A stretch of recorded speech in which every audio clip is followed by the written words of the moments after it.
America is football. Football is America. Football is America. If you don't like it, you can kiss your candy ass. For the moment in time, I don't give a damn. Oh my God! No! You love it. It's 30 to 27. No! Chiefs win. Chiefs No! win 30 to 20.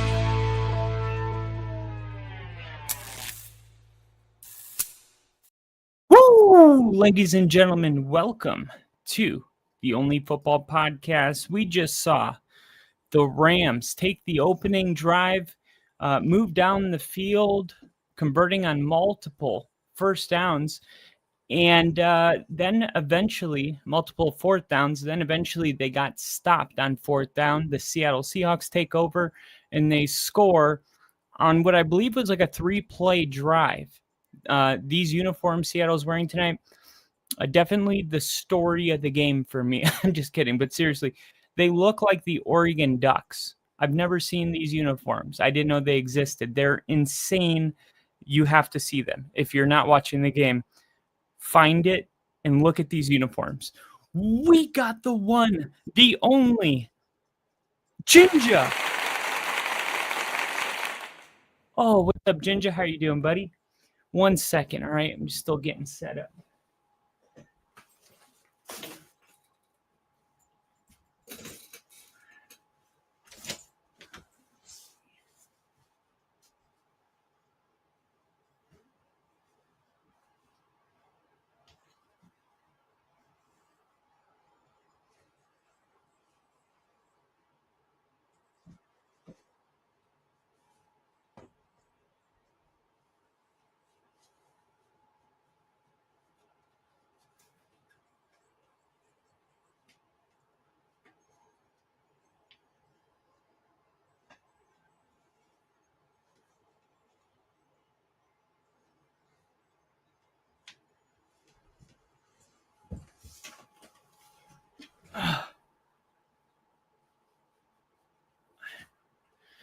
Here we go.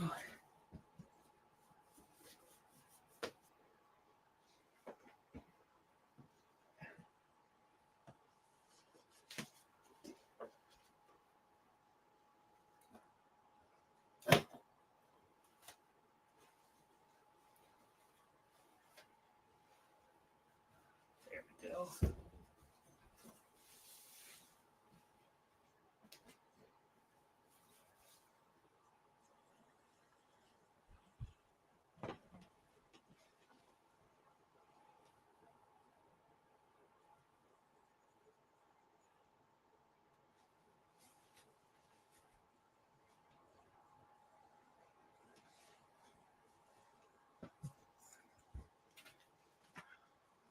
All right, there we go.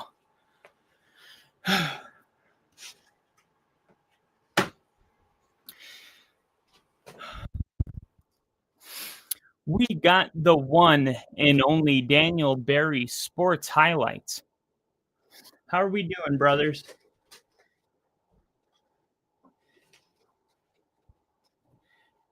We got some Powerade in there. I got some random football facts. Let me move that over here. All right. We're getting settled in here. What's up, DB? And I'm good, brother. How are you, Bo and Mary, doing? They're doing good. They were sleeping. I just heard Bo wake up. I'm in the semifinals, so one game away from the whole thing, the whole enchilada, the Super Bowl. And the guy I'm playing has Devontae Adams, but Devontae Adams was ruled out of this game. So I guess you could say I caught a break. But I'm super pumped up about this game, man. It's got serious playoff implications. You got two teams fighting for the 1 seed, much like the Vikings and Lions of last year. Is the Seahawks and Rams. I mean, both teams are 11-3. Both teams, I mean, a massive difference going and playing in LA or going and playing in Seattle. So this is a big game, man. Very big.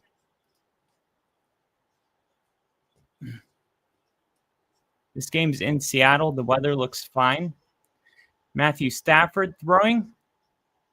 That Davis Allen.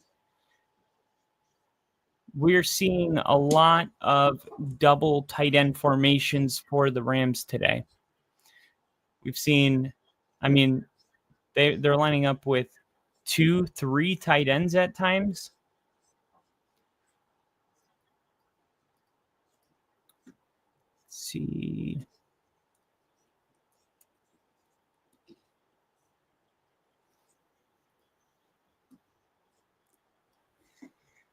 Five minutes to go in the first. Blake Corum fighting and driving those legs for a gain of 4, maybe 5.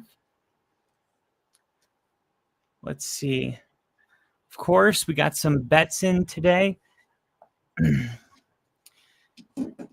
We hit some bets yesterday. Actually hit like $100 worth of bets yesterday. And FanDuel's doing this thing right now where you spin the wheel and you get like a scratch off, and it's pretty cool. It's like a holiday thing. Matthew Stafford fakes the handoff, rolling out. Oh my gosh, throws it to Allen and he drops it. He probably would have had the first down.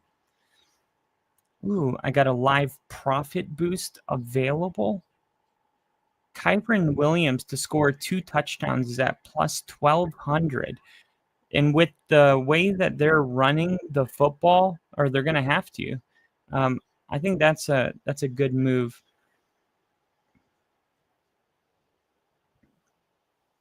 Jalen Brunson, I need 2 more points, and Trey Young, I need 2 more points, but it's the third quarter.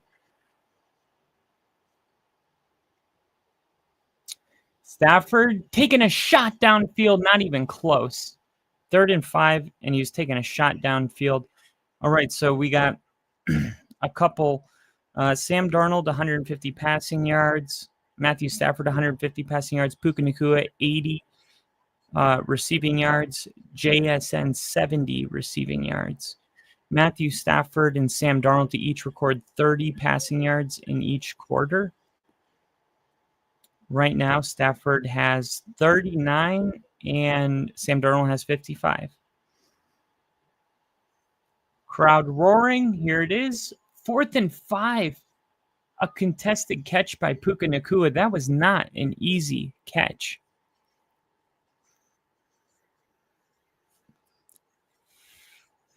Oh, dude, I'm on a basketball heater right now. Knock on wood. Kenneth Walker, Kyren Williams to each record 5 rushing yards. Kyren Williams has 25 rushing yards. Kenneth Walker only has 2. There we go. Kenneth Walker only has 2 rushing yards.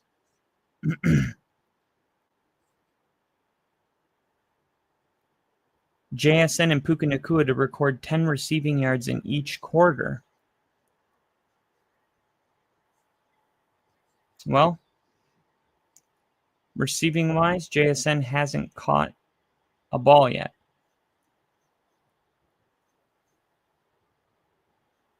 And Puka Nacua has 15 yards.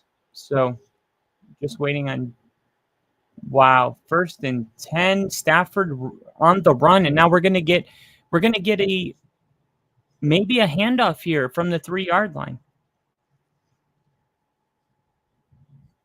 Ooh, Jalen Brunson just hit 20 points. So now it's just Trey Young who needs to score 2 more points.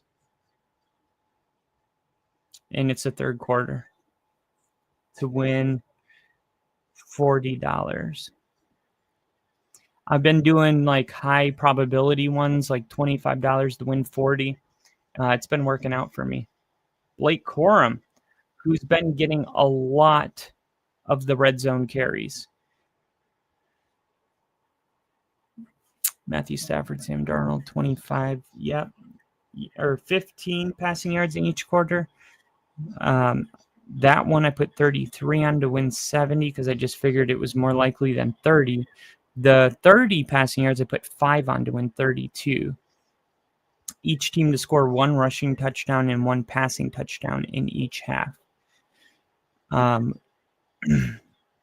one would be crazy. Here's another handoff, Blake Corum, and he's going to lose a yard.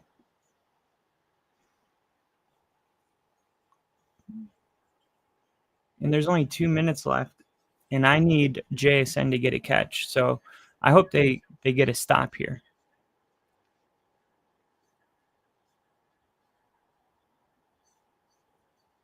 Kyron Williams already with 25 receiving yards, or 25 rushing yards.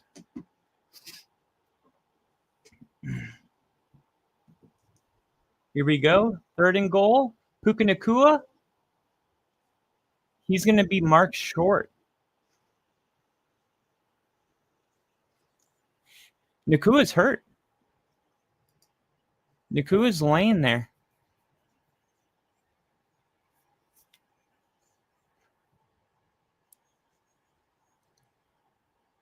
Oh, we got an injured Ram. Puka Nacua is back up. As long as neither game too big of a blowout. Exactly.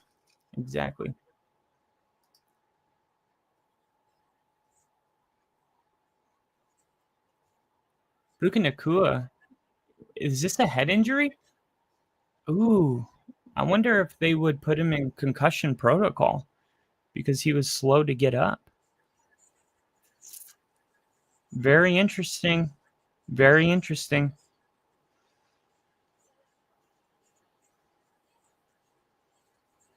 And would they give the ball back to Blake Corum on the goal line? Or would Kyron Williams?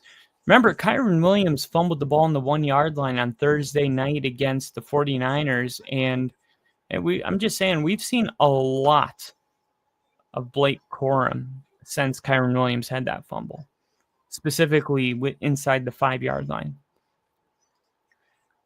The guy I'm playing started Devontae Adams today. Yes! That's huge. That is so fucking huge for me. This guy didn't. I knew he wasn't going to keep track. He didn't keep track. You gotta stay on top of this shit. I'm telling you. He didn't stay on top of it, and he's got a guy starting that's going to get him 0 points. I mean, this is for $1,500. You would think, hey, I don't care. I want the dub however I can get it. I got Lamar Jackson this week, Jamison Williams, Mike Evans, Achane, McCaffrey, Kyle Pitts, Michael Wilson, starting if Marvin Harrison Jr. is ruled out. If he isn't ruled out, then it'll be Amarian Hampton who gets the go against Dallas's defense. And the thing is, Dallas's defense, specifically their rushing defense, has actually been pretty good ever since the Quinnen Williams trade with the Jets. But the thing is, Quinnen Williams is dealing with an injury, so he might not be able to go. And we might be seeing the old Dallas defense, rushing defense, if he can't go. So lots of things to keep an eye on. His injury, Marvin Harrison Jr., but that's what I'm saying. Like, you got to be on top of it. Right guard Kevin Dotson's out. He's getting escorted off the field, and it's Kyron Williams in the game. 4th and goal from the 1. They're going to fake the handoff and throw it, and that's caught. And there's a flag. Now, did you guys see? Oh, Stafford's hurt. It's going to be a legal man downfield on the Rams. Stafford's banged up. He's holding his elbow. Did you hear about the controversy with Puka Nacua? He he was on a stream, a very popular stream that you guys probably know. And he was saying, this is what I want you to do when you score a touchdown. And apparently the touchdown celebration is anti-Semitic. And it caused a whole controversy. And now there's governors, literal governors, saying that if he scores a touchdown and does the celebration, and the celebration was just him going like this, which, look, I made a post about this earlier. I said half the time you guys make a big deal about these things, there's like 99% of the public is actually ignorant to it, and you're actually like, you're bringing it up, which is like, sometimes it's just better to just let it blow over, because no one knew that anyway. It was kind of like when you remember when Travis Kelce scored a touchdown and he did a heart, and then everyone was like saying that he was making fun or mocking Damar Hamlin because Damar Hamlin from the booth did the heart. And it's like, I don't know, like sometimes I feel like when you live your life like the world's out to get you, it's very easy to read into everything and think everything is the worst possible thing. And then the NFL, this is the last point I'll make. Last year there was the players, they would get a good play, they would get up and do the nose wipe. Then the NFL says it's illegal to do that, which, of course, I had to look up why. Well, it's blood gang affiliated. But I'm like, the NFL is like teaching me gang-related stuff inadvertently by bringing attention to these things, just like this whole thing is anti-Semitic. I didn't know anything about this until, governors and everybody's asking for him to be released from the Rams and banned and all this stuff. It's like, the guy that suggested it is also Jewish, so there's that layer as well. I don't know. I really don't. But if Puka Nacua scores today, just hold on to your fucking seatbelt, because things are going to get weird. So, of course, naturally, I'm hoping he scores.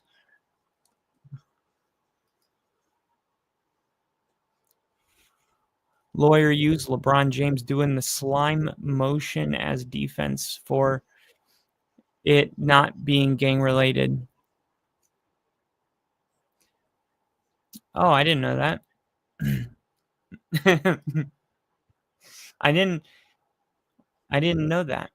I wonder if they could appeal their fines, because now the NFL is fining them like $15,000 for doing that. All right, come on. I just need one to JSN. They're going to hand it off. I got no problem with that. Zach Charbonnet.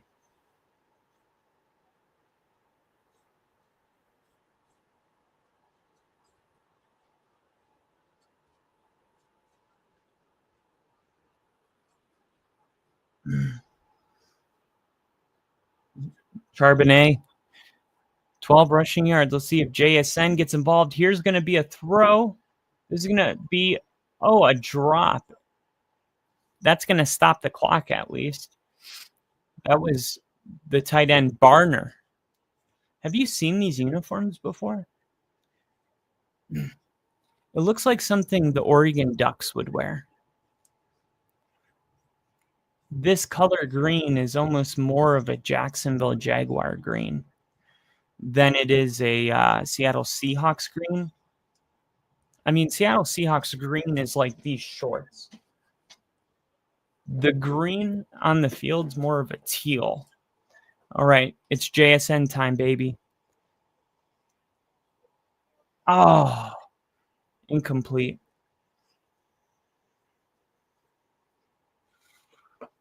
Remember, last week, Seattle was getting booed at home. I don't know if you guys watched the Colts game. Towards the middle of the second quarter, the boo birds came out.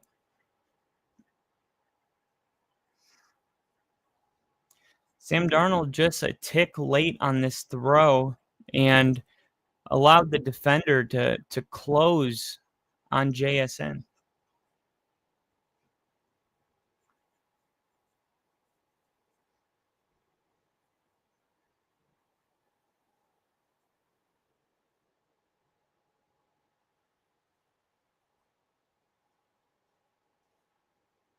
All right, so it looks like I'm living for the passing yards today.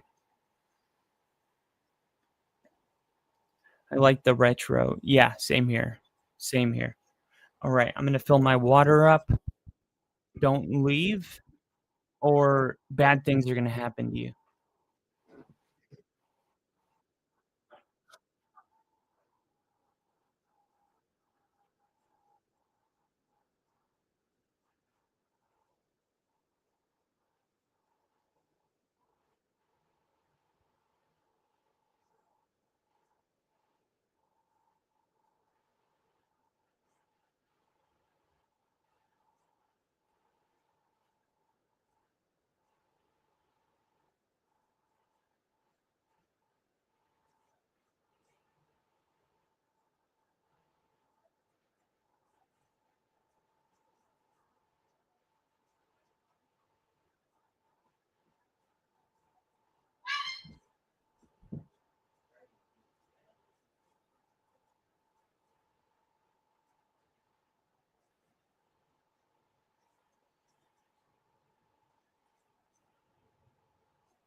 All right.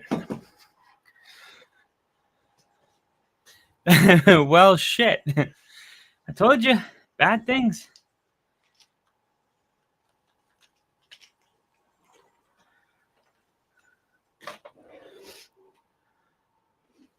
All right, what did I miss? Puka Nakua, 74 receiving yards. What the hell? I was gone for a minute. Rewinding.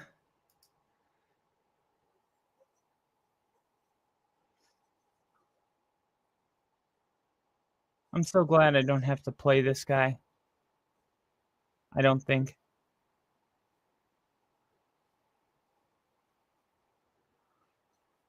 Jeez. So Puka Nakua has the big catch, followed by Kyron Williams having a gain of 3. And that took us to the commercial break.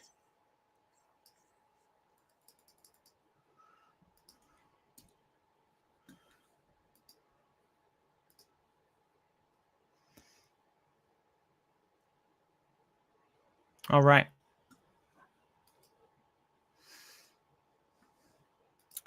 He absolutely lit us up last year, kind of his splash onto the scene. Yeah, I mean, he's insane, man.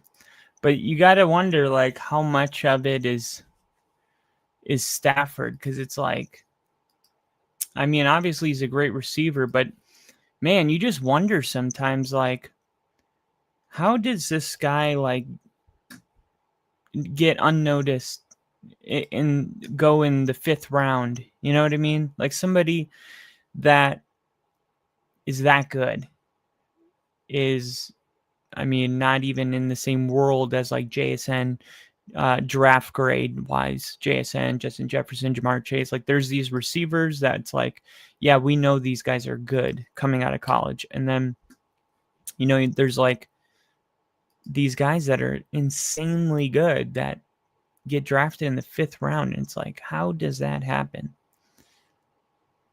What is going on? This shit won't load.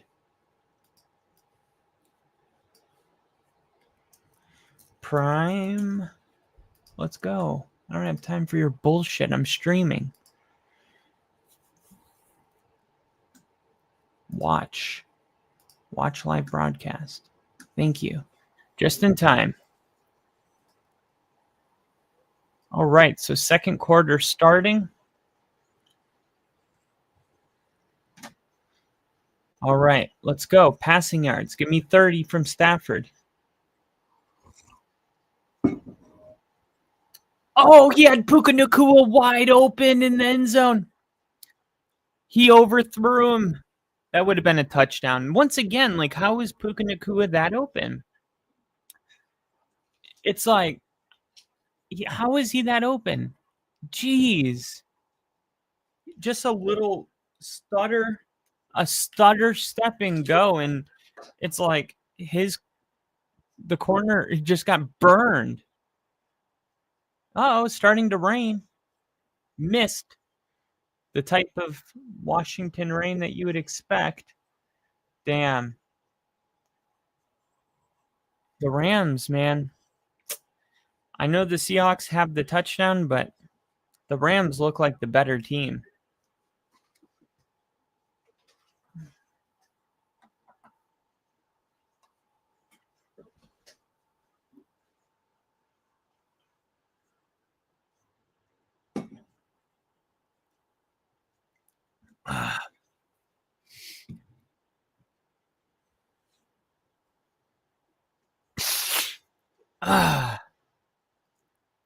Oh, the drip. Here we go. Handoff. Kyron Williams.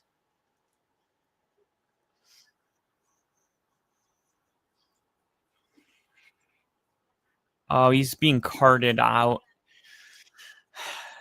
The guard for the Rams, Dotson, being carted off the field. They're questionable to return. How are you questionable to return while your ass is being carted off the field? You're not coming back. Just say out. Gotta love that trip. Stafford has the picture perfect pocket presence. Oh, yeah. It's so beautiful. It's funny. I was watching the Colts game, and I realized that I don't know if there's like a bigger Phillip Rivers fan right now than me. For whatever reason, I'm just like, I'm enjoying this so much that I just want him to, man, if my team was like eliminated, I would want him to win it all. It's just such a like Disney story happening in real life. 3rd and 2. And then I'll finish that thought. Stafford fakes the handoff, rolling. Oh, dropped. And now it's 4th and 2. They're going for it again, man. The Rams are being aggressive.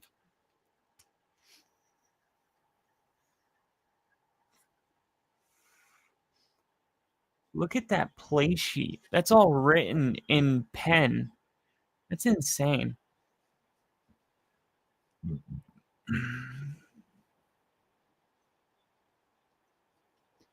Fourth down attempt. most in a game under ties the most in a game under Sean McVay, and the second quarter just started. 4th and 2, they're just trying to hard count. They're going to kick a field goal.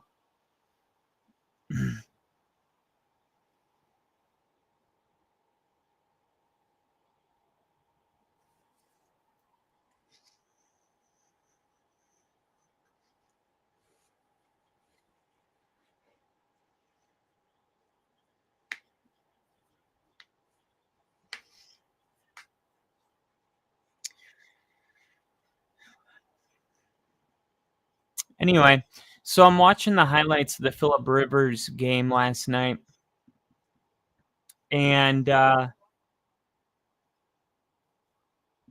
Phillip Rivers, his footwork is terrible. I mean, let's just call a spade a spade. Like, I'm like, man, the things that the average NFL fan takes for granted. Like, there's like a baseline of normal that we come to expect no matter what quarterback is out there.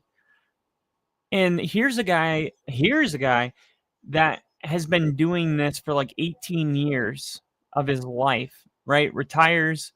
You would think that 4 or 5 years, not a big deal. You could just throw him back out there, and it's like riding a bike. You know, it's just a 3-step drop. It's a 5-step drop. Like, what's the big deal? His footwork is easily, since I've been watching football my whole life, it is the worst footwork I have ever seen. And there's not a close second. And I find that interesting. I learned a lot about football by seeing that, because I'm like, man, I would have bet money that his footwork looked better than that. It's Phillip frickin' Rivers.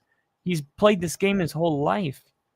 And no, apparently, like, those are the little things we take for granted as fans. We just assume that, oh, it's not that hard, just 3-step drop. Apparently, it's really hard. Now, I still think Phillip Rivers played an incredible game. He put the Colts in position to win.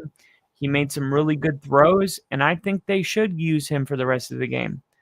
That doesn't mean he has good footwork. That's all I'm saying.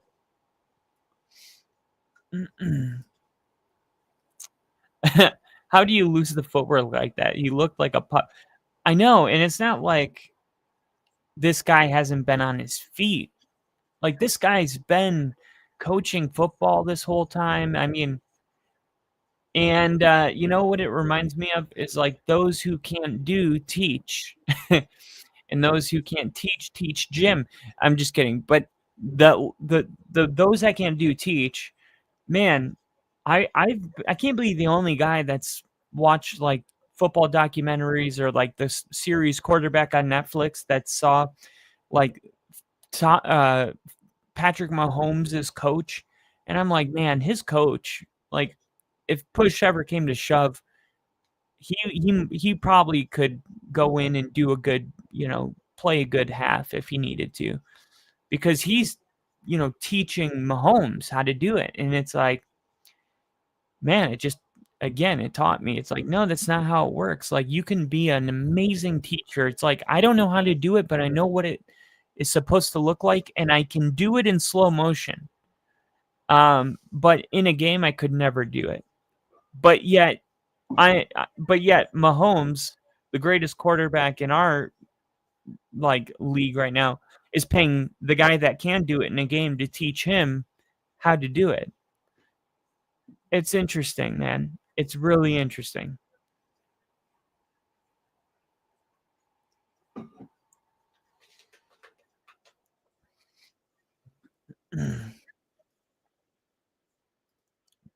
All right. So, we had a false start. Let's look at what the hell? Trae Young scored 2 fucking points. Stafford has 142 passing yards already.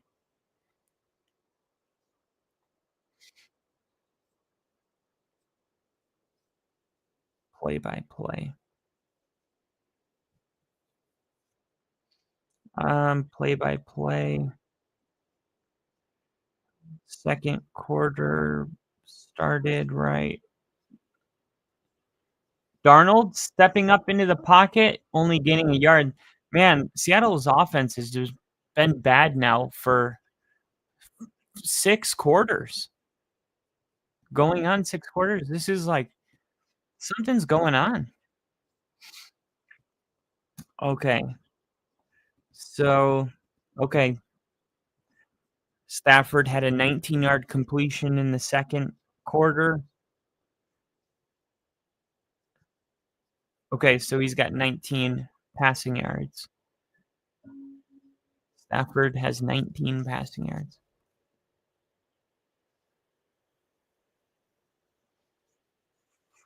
Come on, Darnold. Darnold, what are you doing? Why are you trying to take off and run? Stand in the fucking pocket and throw the ball. It's getting to that time. It's past the middle of December. Time for Sam Darnold to morph into the man we all know and love. I mean, look, Sam Darnold created that sack. He had a bunch of space. He could have ran up into the pocket and stopped again, and he trying to get the corner on a defensive end and ran right into him. Here's Kenneth Walker, 3rd and 15.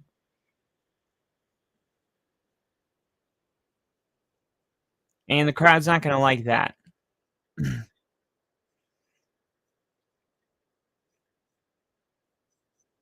You can't have a false start penalty at home.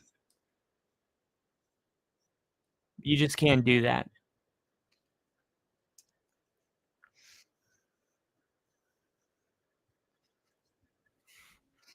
Three and out. Again. So here we go. Seattle to punt. Gets it off clean. It's going to be returned from the 6. He's going to reverse field. Try to get the corner. He does. Got a blocker. Oh, gets tackled down at maybe the 35 or the 40. He only had the punter, but he kind of lost his feet there towards the end. Wow.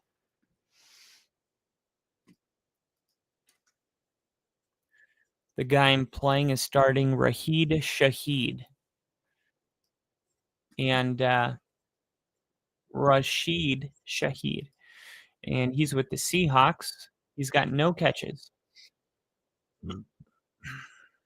This is crazy. Let me see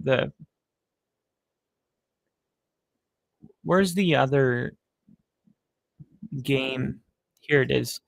This is the other playoff game. This guy's got Kyron Williams. That's crazy.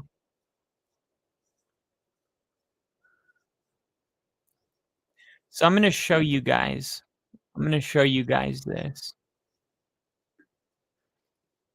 I'm going to show you the 4 teams remaining for a $1,500 prize. All right. First off, these are the other 2 teams playing against each other right now. All right. He's got Jalen Hurts. Jacoby Brissett has been like top 3 somehow. So I think Jacoby Brissett against Atlanta, I mean, very close here. Dyke going against A.J. Brown. He's got the A.J. Brown to quarterback combo. DK Metcalf against Detroit, I think probably has a big game. Probably needs to. Bijan Robinson, obviously a top 3 running back in fantasy, no matter what your rankings say. Kyron Williams,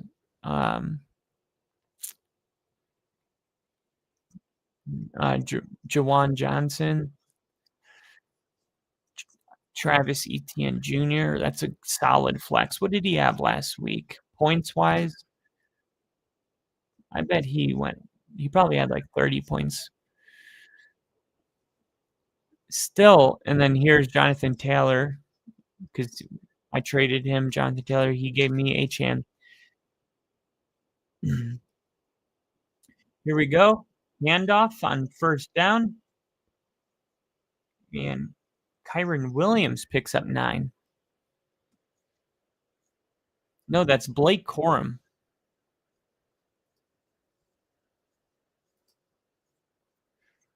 The Rams with a win have an 89% chance of the first seed. The Seahawks 52 with a win. So the Rams have much more to gain with a win than the Seahawks, but the Rams have much more. I'm sorry, but the Seahawks have much more to lose with a loss.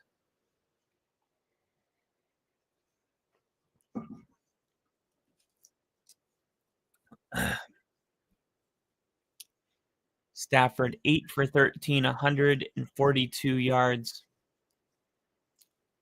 Stafford, I'm hoping he can get, or Darnold, I'm hoping he can get going. I'm hoping that offense can get it figured out.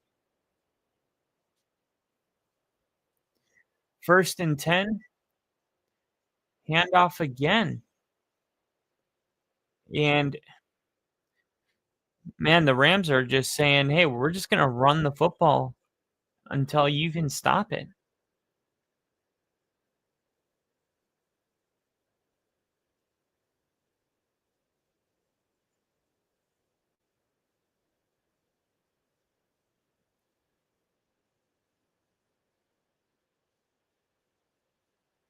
Man. 31 plays to Seattle 11. Here is a 5-yard throw. So 24 passing yards.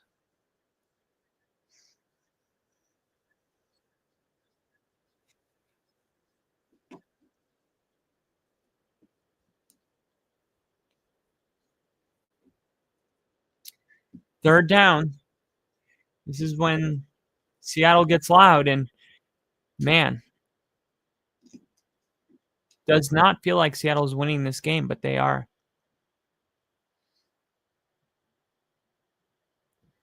And they're going to run it and give it up. That's an easy way to take the crowd out of the game.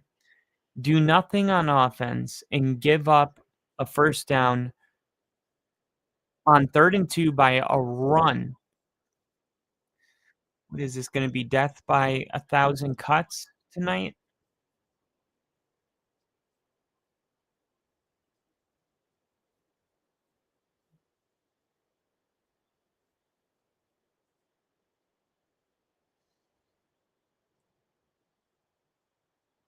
Looks like Stafford changing the play at the line, probably taking a shot here, right? Nope, it's going to be a handoff again in another 9-yard gain. Jeez.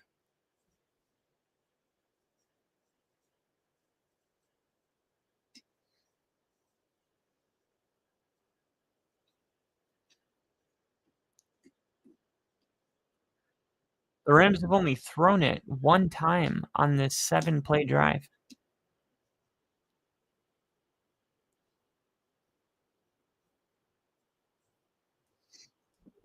Second and 1, Stafford under center. Handoff again. And picks up 4.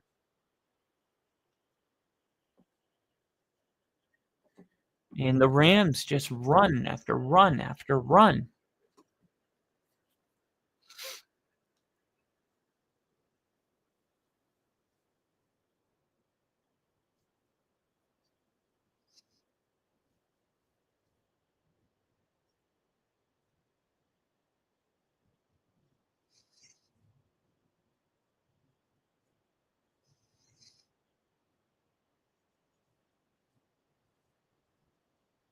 Finally, Stafford throwing it, and it's to Kyron Williams.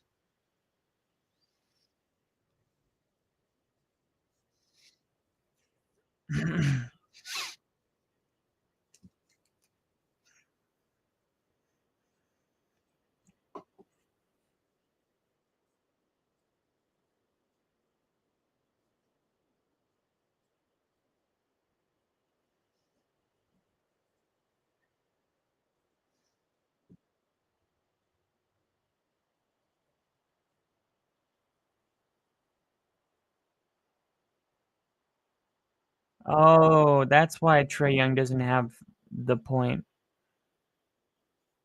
They sat Trey Young. They've been sitting him this whole time. That's fucked up.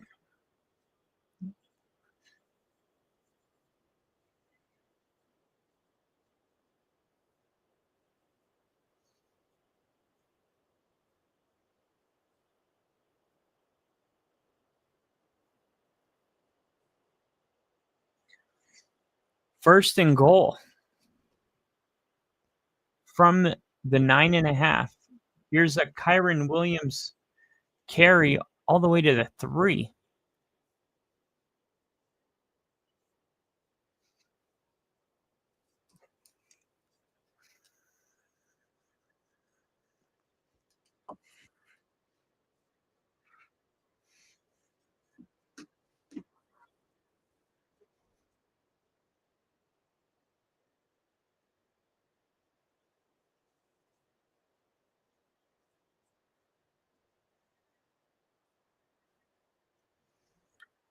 Stafford on a MVP course right now.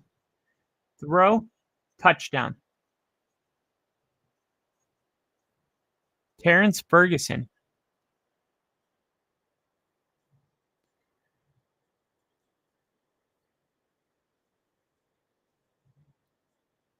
Vontae Adams out there celebrating with his teammates.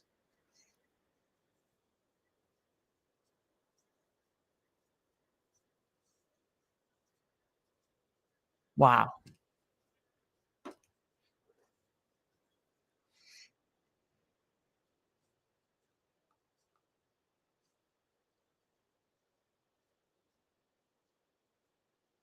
Hey, maybe the game will go to overtime and then Trey Young will play.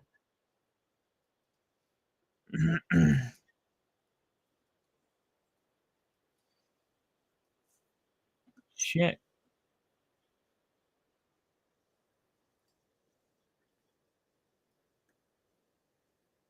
That's wild. That I didn't know Trey Young. He went to Alabama, right?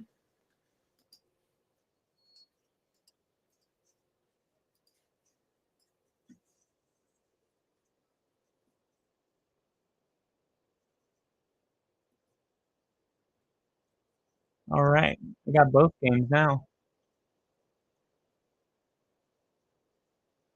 That's Trey Young right there, right?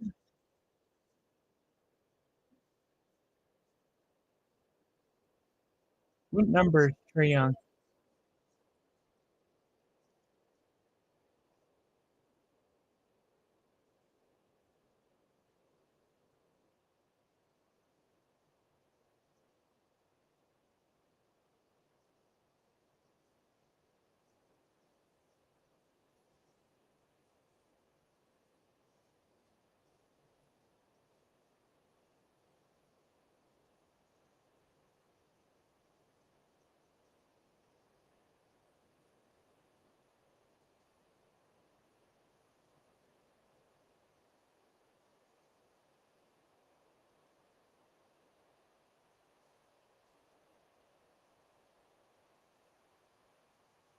Dang.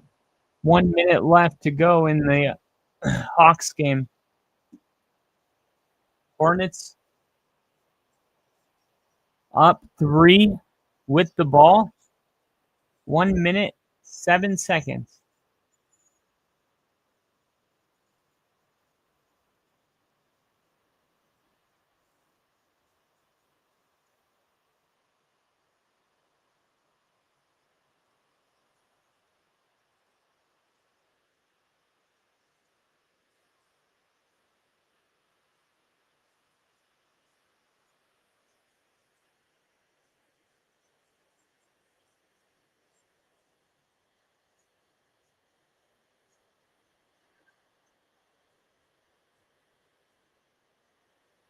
Damn, that's wild.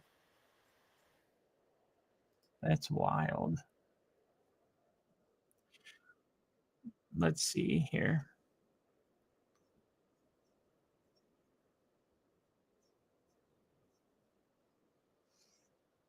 Where's NBA?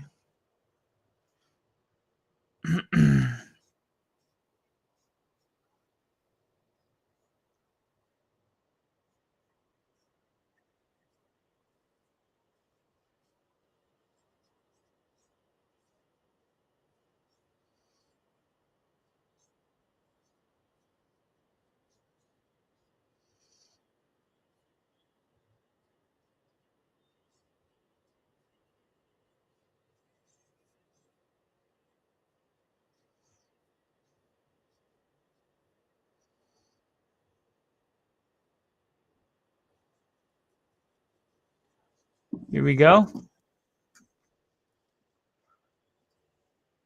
So let's see what Seattle can do. Charbonnet gets the handoff on first down. Oklahoma. Let's see. Oklahoma.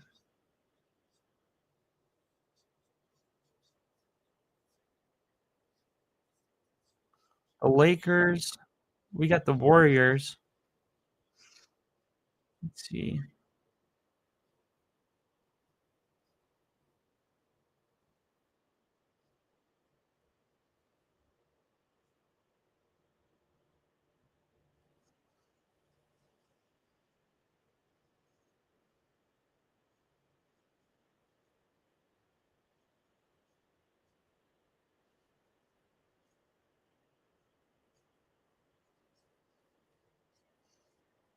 Here we go.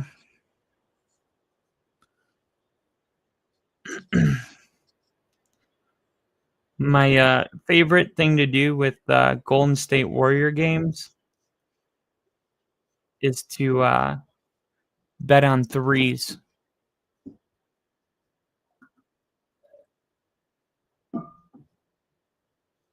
Third down and 16.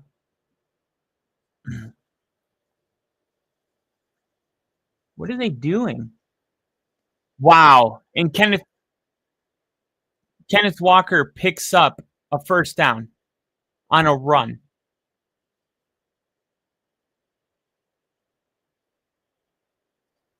No. The booing wasn't a mistake. No, fuck that call. Just because the Rams fucked up doesn't mean the Seahawks did the right thing. The announcers are trying to like jab at the fans saying, boo, oh no, good call. No. This is the third time we've seen the Seahawks on third down just be content with giving the ball to the Rams. At some point, you got to try to convert. You got to try to move the ball. That's ridiculous. They got lucky and they were able to convert, but Seahawks need to start being a little more aggressive. Oh, Trey Young went to Oklahoma. Okay. Thanks, Jinja. Announcers are annoying. I know. It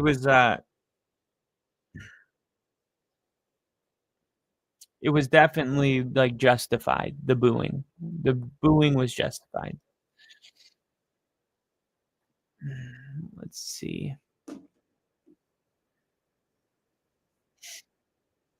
Golden State playing the Phoenix Suns today.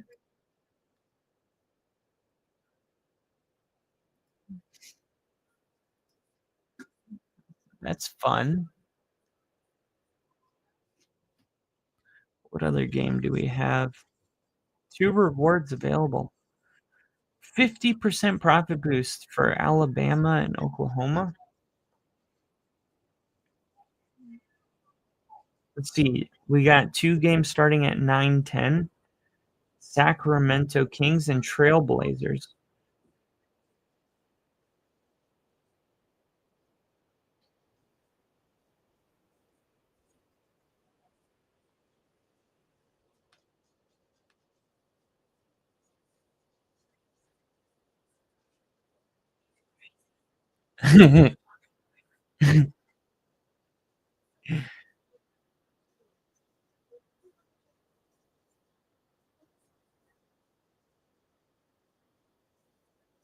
Mary's fighting with Bo. He's punching her.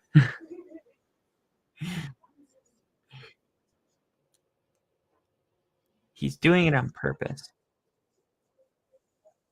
He knows what he's doing.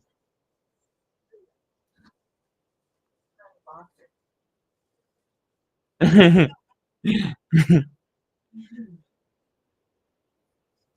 little guy.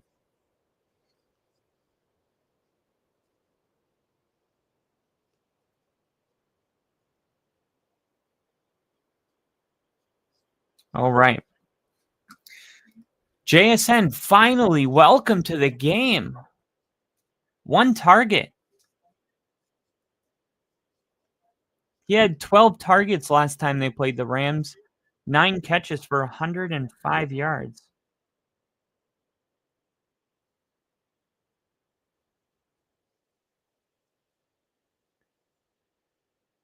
Is Darnold, is his fucking arm broken? What the hell is going on?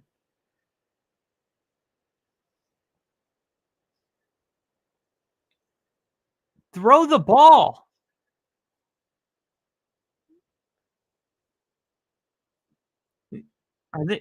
Can they not throw the football? Let me see. Their last drive was 3 plays, and the drive before that was in the first quarter. So the first quarter,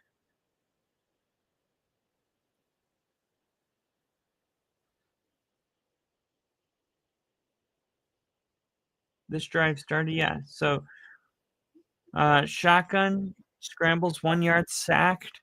Kenneth Walker right in for 7 yards. So no passing. Sacked for 8 yards. Kenneth Walker up the middle for 17. Kenneth Walker up the middle. He has 0. Sam Darnold has 0 passing yards in the second quarter. Not a single passing yard. And they're going to run it again for a gain of 0. What is going on? The crowd's booing.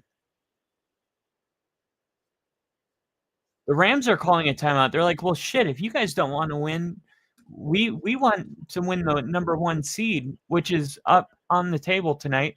And you would think by the way the Seahawks are playing, they're the one with a wide receiver that's out tonight. Devontae Adams is missing for the Rams, and they're staying aggressive. They've gone for it on 4th down 4 times. Seattle, you got your quarterback with 5 passing attempts. What are you doing? Throw the damn ball.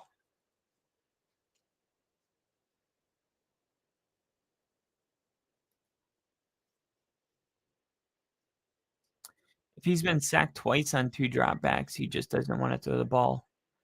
Or he's injured. Or this is Sam Darnold's kryptonite. He's the best quarterback in the NFL September till December. Here we go. Darnold rolling right. Oh, he had somebody.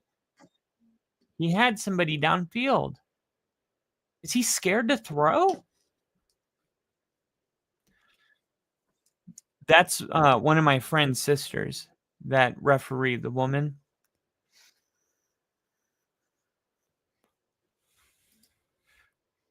He gets the December yips holding on the defense.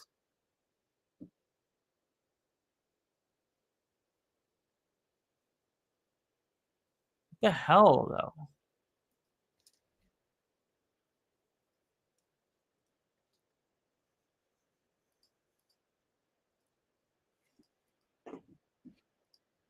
"51 seconds to stop being a pussy."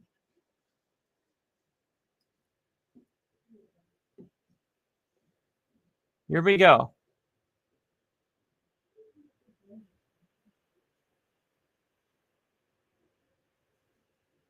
Here we go. Darnold looking to throw. Thank you. Oh my God, he fumbled the ball. That's a safety. That's a safety. No. He recovered the ball, established control, continued to roll, and then got touched in the end zone. That's a safety. How is nobody talking about this? Cooper Kupp just caused the safety for the Rams. No. That's a safety. Look at it. He recovered the ball on the 1 yard line. Cooper Kupp fumbled the ball. It got recovered on the 1 yard line. He rolled into the end zone and then got touched. That's a safety.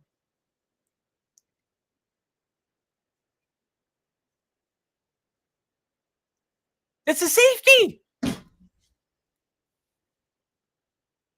How is it not a safety? Is there a rule that I'm unaware of? The announcers aren't talking about it. The refs aren't talking about it.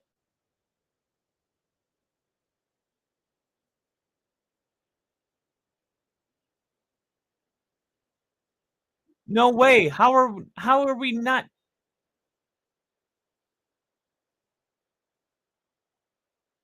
Replay assist isn't calling it a touchback.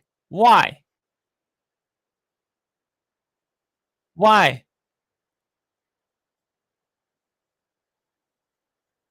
They're not calling it a touchback because he recovered it outside the end zone. But where did he get touched? In the end zone.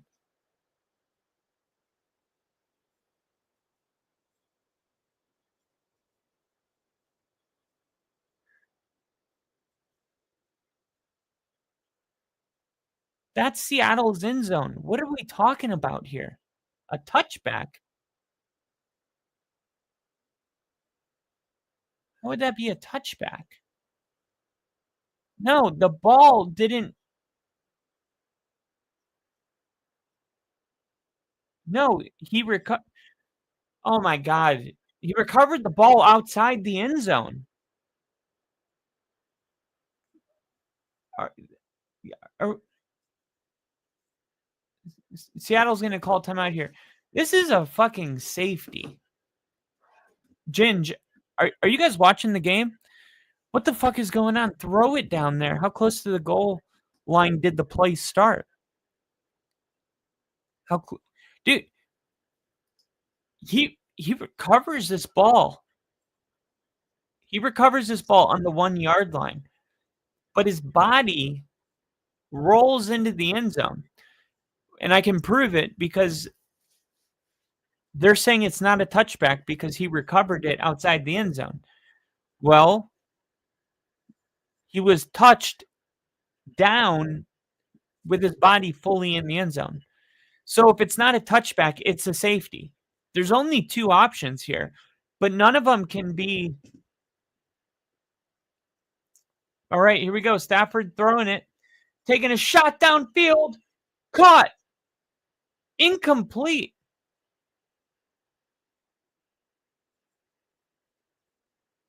Drew Lock had a good field of view. I got to say it. I'm going to just talk to text. It's easier. How is it not a safety when the Rams player recovers the ball on the 1 yard line, then rolls into the end zone, and then gets touched by a Seahawk? I don't know why the announcers, the coaches, or the referees even brought this up. But if that wasn't a safety, it was inches from being one.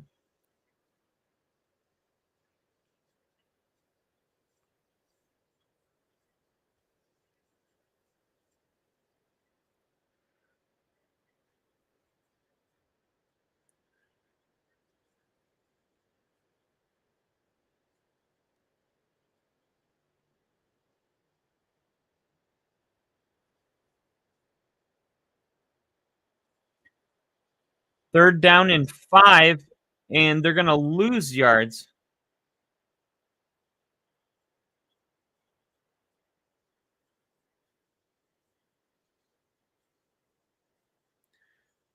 All right. So that's going to be the end of the first half.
Okay.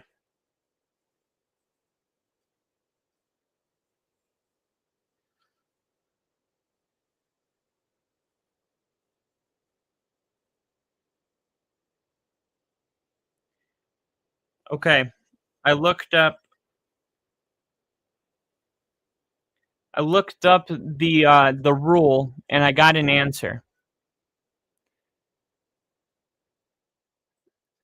Ha ha ha, you Bob Lamed me. Caught.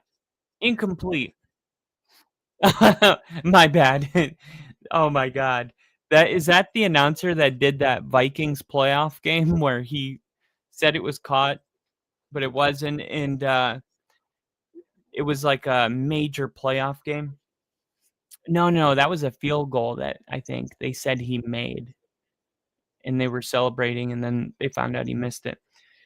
So this is what I posted. Now that I have the answer to my question, anyone wondering why that fumble recovery wasn't ruled a safety? A Rams player recovered the fumble at the 1-yard line, rolled into the end zone with momentum, and then got touched down by a Seahawk. The announcers, coaches, and referees didn't even bring it up. The answer, now that I have my rule book, this is a classic application of the NFL's momentum exception to the safety rule. Rule 11, Tac 5, Tac 1 exception.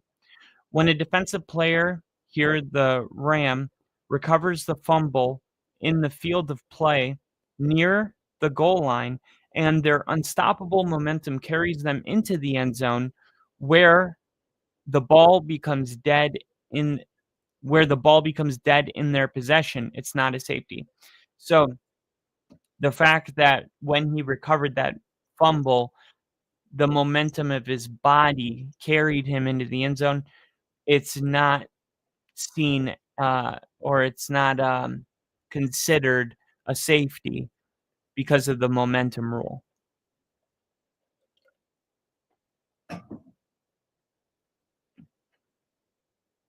It's still something though that the announcer should have brought up. I don't think that's like obvious, by any means. He gave me and my family about 400 heart attacks in 20 years from making the incorrect call, definitely, and then uh, re egging, and then what is that word?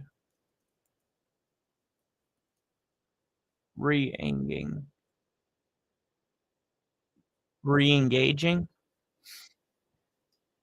I know what you mean. He gave you a heart attack from calling it and then taking it back. Did you guys? Was that when you were watching games on TV, or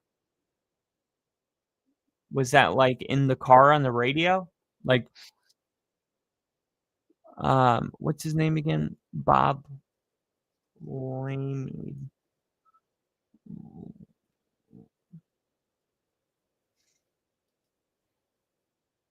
First time either my dad or myself have heard of that momentum rule and the end zone. Well, I'm glad I was the person you heard it from. Now, just for fun, because it's halftime.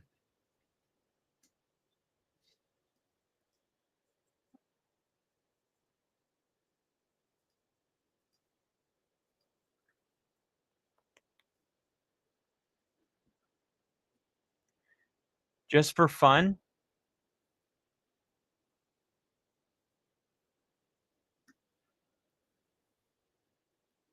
Here are some of Bob Lamey's best calls. Hustle culture is overrated. But first, a commercial. Start the Play Rebellion. USA Today Play, your new go-to spot for games, puzzles, quizzes, and more. Manning out of the shotgun. The Colts have 3 timeouts left. Stokely and Wayne go left. Harrison comes right. Clark, the tight end, is right. Edgerrin James to the right of Manning. They're going to be blitzing from Peyton's left. Snap is to Peyton. Protection stays in. He throws to Stokely. Touchdown! That's the record breaker. He broke it to Stokely. That is 10 touchdowns for Stokely. It's 31-29. Well, an absolutely beautiful throw to Stokely right out of the break. Caught it on the run, and number 49, and Dan Marino can take a step back. Peyton Manning's the leader. The record they thought would never be broken has been broken. Brady out of the shotgun again. This crowd roaring. Takes the snap. Sets up. Throws one over the intercepted. Marlon Jackson. Marlon's got it. We're going to the Super Bowl. Marlon Jackson with the interception. He picked off Tom Brady. The Colts have it at the 40-yard line with 16 seconds to go. Bedlam down below. What a comeback. What an effort. And what a job by this crowd. This crowd has been great. The Colts are going to win it. 38-34. 16 seconds to go. The Colts are going to the Super Bowl for the first time since 1971. Marlon Jackson. What a play. Marlon still got the ball. Bob, it's great to see the players. The players are jumping all around, way out of character. You see individuals excited that you normally don't. You know, I think maybe Freeney hit him when he threw it, but Marlon stepped in front and went down and covered up. And Peyton Manning jumped straight up off the bench. Manning will take the knee. He does. That's it. The game's over. Although the Patriots have a timeout, they're not going to use it. The Colts and the Bears in the Super Bowl. An incredible second half comeback. The Colts win 38-34. Do you believe it? The Colts are heading to the Super Bowl. Exercising demons everywhere after an awful first half. They come back in the second, and as we said at break time, they had to play almost a flawless second half, and they did. The Colts are going to the Super Bowl. Blue and white streamers everywhere. And the Patriots lose their first ever championship game. Takes the snap, drops to throw, sets up, throws one over the middle. It is caught by Gilmore. He takes it to the Colts 36, down to 8 seconds, 7 seconds, 6 seconds. No plays. The game's going to be over. 2-1. The Colts are world champions. World champions for the first time since 1971. The Colts have beaten the Bears 29-17, and the champions of the football world are the Indianapolis Colts.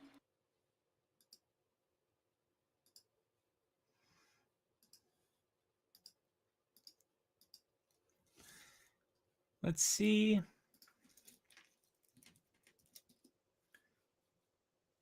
No, not YouTube TV. Right now, we're Why does it always go there?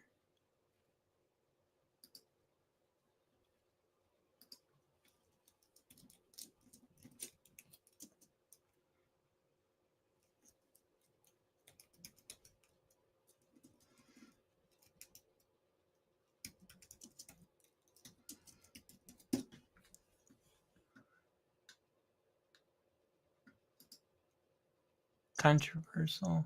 Wait, is this because of his calls? Oh, man, I just wanted to see his calls.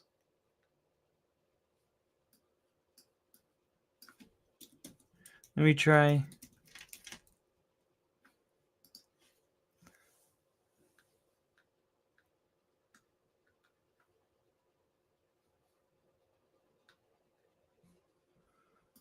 Let's see.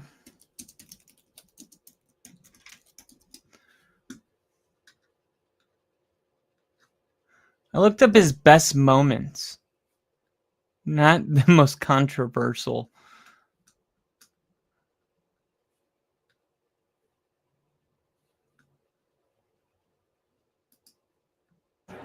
Back to throw again is Andrew Luck. He throws to the sideline, picked off again.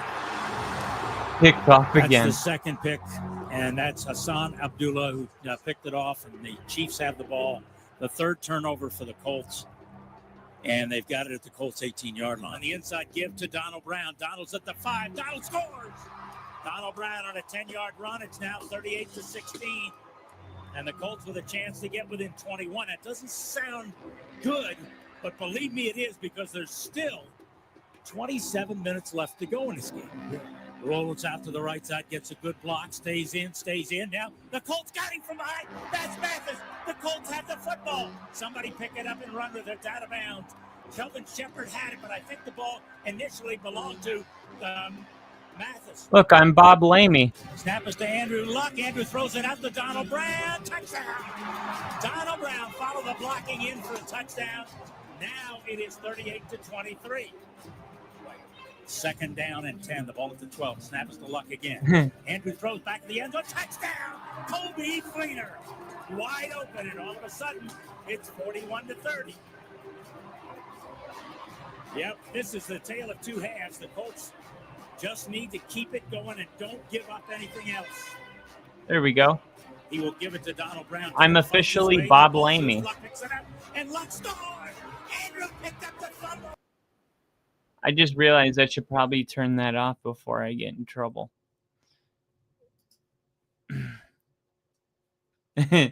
No problem. No problem. I vividly remember that Marlon Jackson interception. Isn't that the best? Ladies and gentlemen, we have the one, the only, undisputable, undeniable, crafty,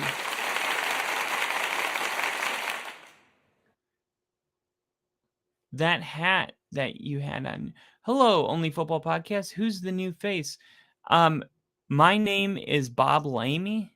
I spent a long time working with the Colts. I was actually the announcer for the Indianapolis Colts. I was born December 23rd. I was actually previously the voice of the Indiana Pacers, 1977 to 1984. And my real fans know that I was also the voice of two defunct hockey teams, the Indianapolis Racers of the WHA and the Indianapolis Checkers of the IHL, affectionately known as Hockey Bob, upon first arriving on the Indianapolis sports scene in the 1970s. I was also the sports director of the Colts radio station, WIBC. And most people even remember that from 1988 to 2000, I worked as a turn reporter on the Indianapolis Motor Speedway radio network. I provided play-by-play for the national telecast of the 100th Manon Bell Classic.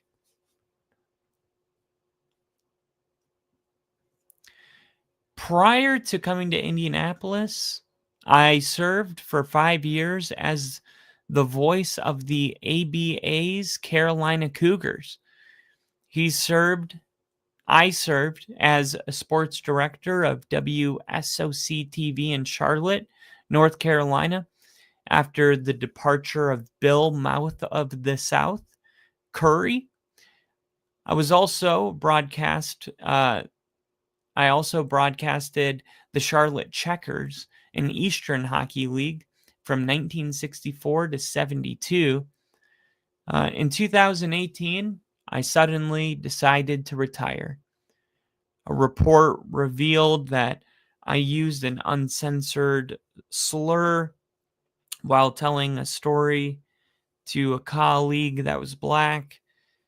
I claimed that I was repeating a story told to him by Derek Daly, a race car driver who was promptly fired from his job with WISH TV. Daly disputes Lamey's story, which led to him filing a lawsuit against Lamey. In 2021, the charge of conspiracy to defraud against Lamey was dismissed, but he faces 5 counts of defamation. Tortoise interference of business relationships, and another count of punitive damages. So that was the end of my career. All of this amazing stuff, and all ended in August of 2018. A lot of people might not know this. I'm a diehard New York Yankees fan. Die-hard. I would have guessed Colts. It's amazing how some of these guys, man, they have these jobs, their dream jobs, and they're not even, true fans. We just assume they are. But then you see like, oh, this guy's a Yankees fan. This guy, hopped around the country. And by the way, touchdown Seahawks, the game's back on, and Kenneth Walker, 5 seconds in to the second half, breaks a massive run. And I believe the guy I'm playing has him on the bench.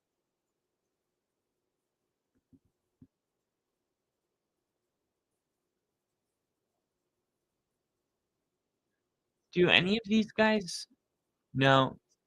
Oh, wait, I'm on the wrong matchup.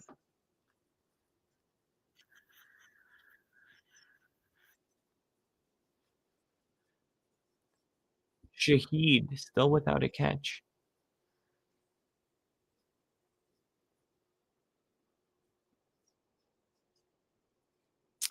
Man, I think I would start Brock Purdy against the Colts.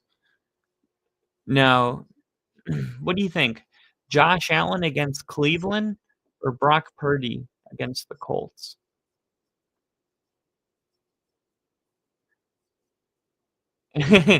Damn, I knew having a newborn was stressful, but I didn't know it aged you like this fast.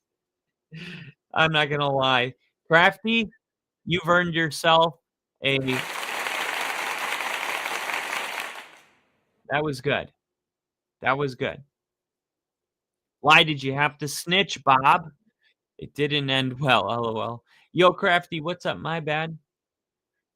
Play-by-play racing is incredibly hard to hear. They're making a left turn. They're making another left turn. They're making another left turn. I wonder what's going to happen next. Come back in 10 minutes. You won't miss a fucking thing.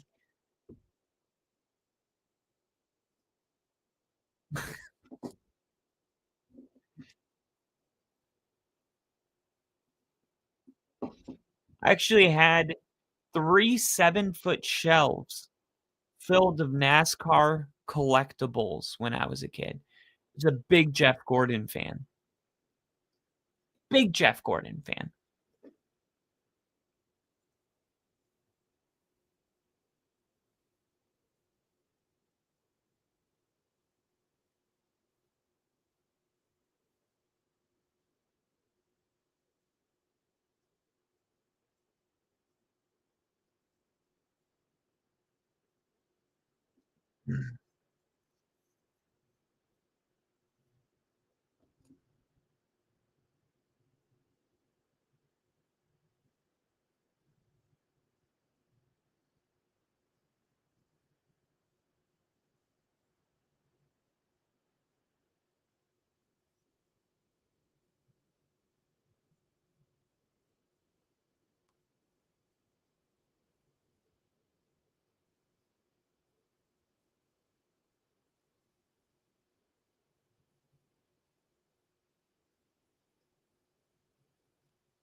Kyron Williams, gain of 1.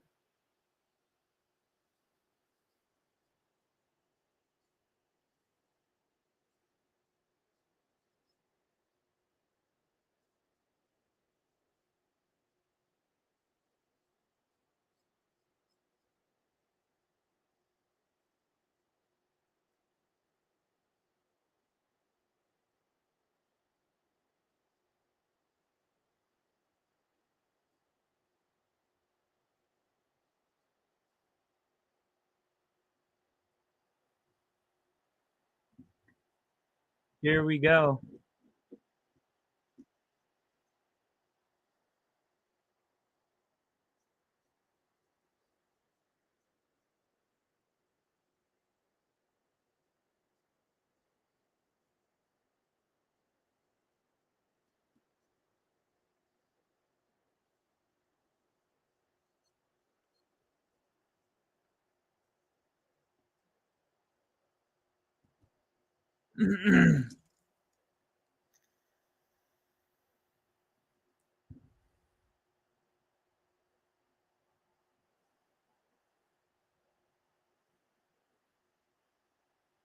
Wide open downfield. Xavier Smith.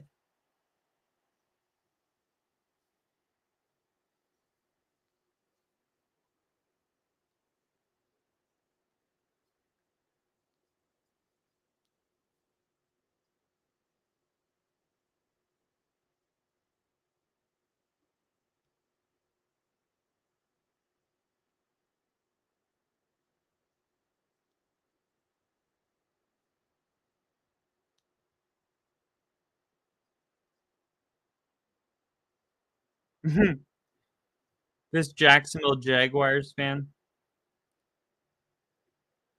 This Jacksonville Jaguar fans talking shit. This is hilarious. This is what I said. All I posted was a little video I made because in July this year I said the Super Bowl was going to be the Rams and Broncos, and the power rankings came out and it's the Rams and Broncos. So I made a little video saying that, I called this in July, and somebody, a Jacksonville fan, commented, "What happened last time the Broncos were the 1 seed and played the Jags in the playoffs, though?" Which was 1996. And the Jaguars upset the Broncos.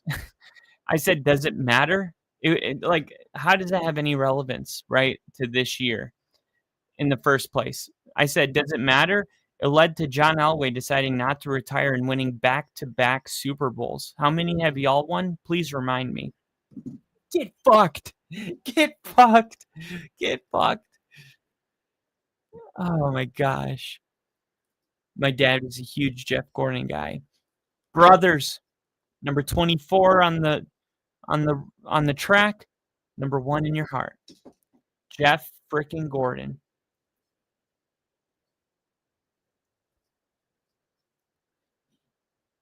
He said he knew he liked you. Hell yeah. Mark Martin, then nothing because I grew out of it quickly. Okay. Flea flicker. Screen. Is that Cody Parkinson? Yes, it was. He's having a phenomenal 3-game stretch. It was such a great 3-game stretch that with the injury to Devontae Adams on Monday, I put in a waiver to pick him up because I didn't want somebody else to pick him up and then I have to go against him. I'm still starting Kyle Pitts, but he's on my bench. Stafford looking. He's going to run it.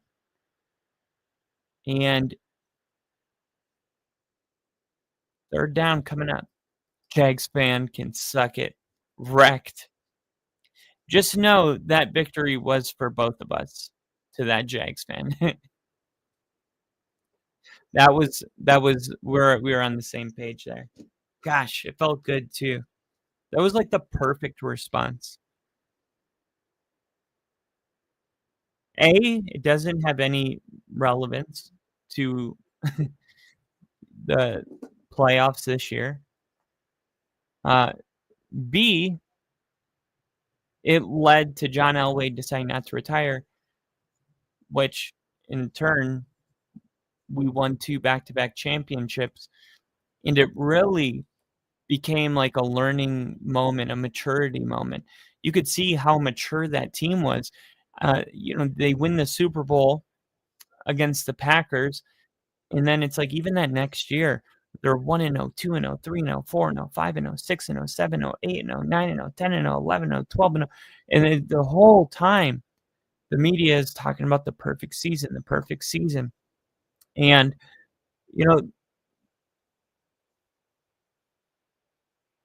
high snap, the field goal's good. There's a flag. A lot going on this Rams kick. False start, so they're going to kick again. But the whole time, like, the team was level-headed.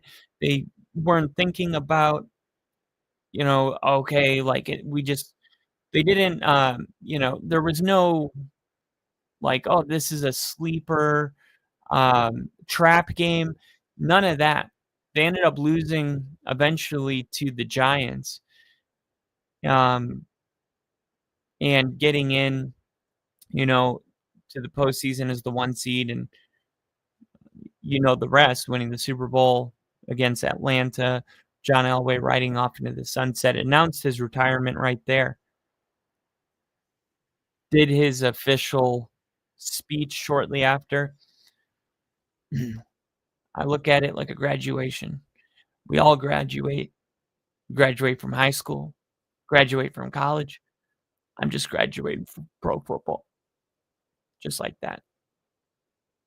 Man, every time I watch that, I'm like, it's hard not to cry.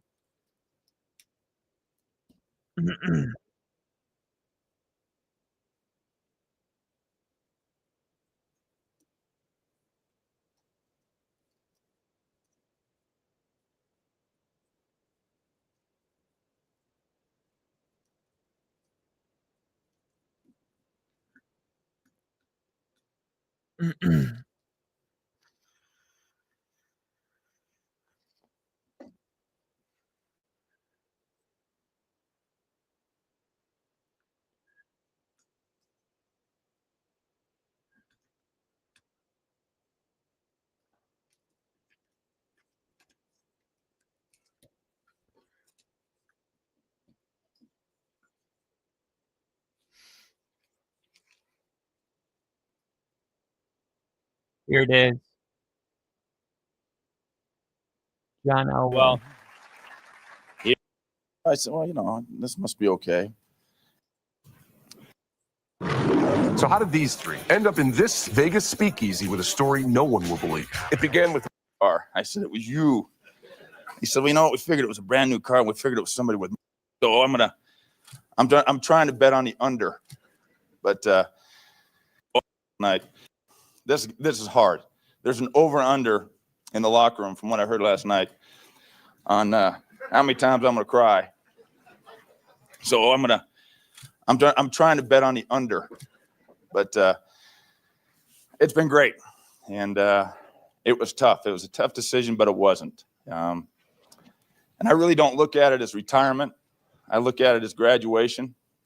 We all graduate from high school. We graduate from college.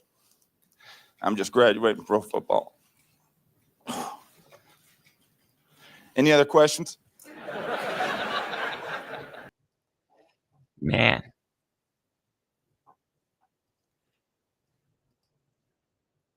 Christmas night. They have Mahomes. No, they don't. They have Travis Kelce and Bo Nix in the graphic. Of course, the injury sucks. But they had to put Travis Kelce in the graphic. I guess he's the next prolific Chief,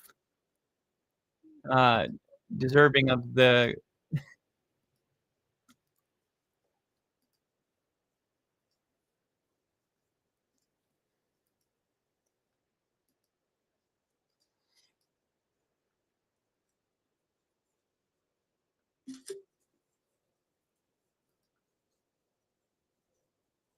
Wow, that looks like crap.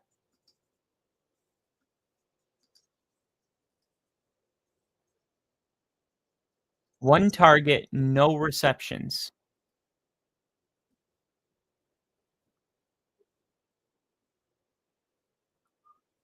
Here we go. Sam Darnold is going to pass it.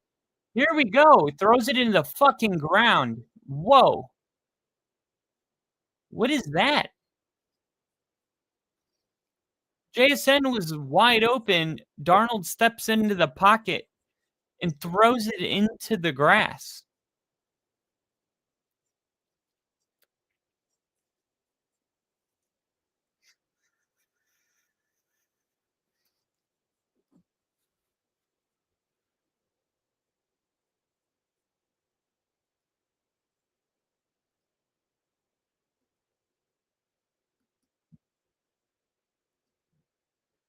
Wow. Another false start on Seattle. At home. That's what derailed their last drive. How are you guys doing that at home?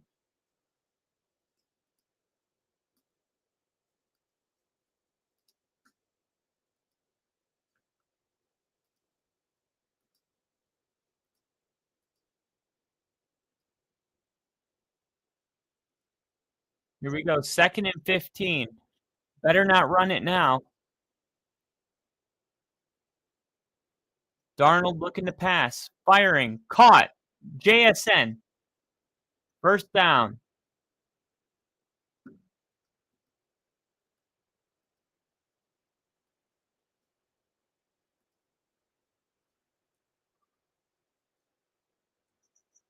Finally.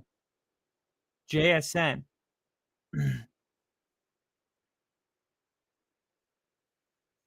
Trips to the right.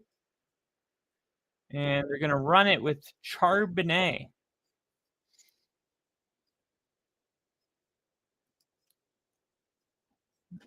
Now let me see the play-by-play here.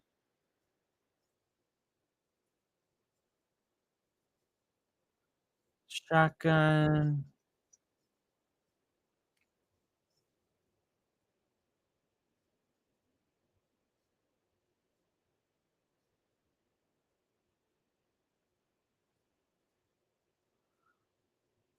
$17 yards.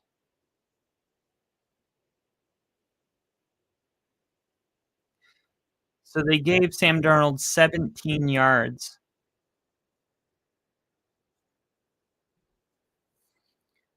And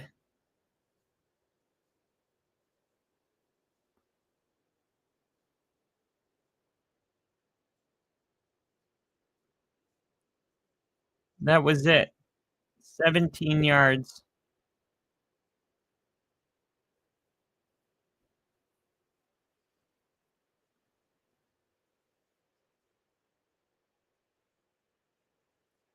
Here we go. Quick throw, interception. Pick six. There's no way. Pick six. No, Kenneth Walker. I don't know. He might have broke the plane. He might have broke the plane. Sam Darnold's not right, man.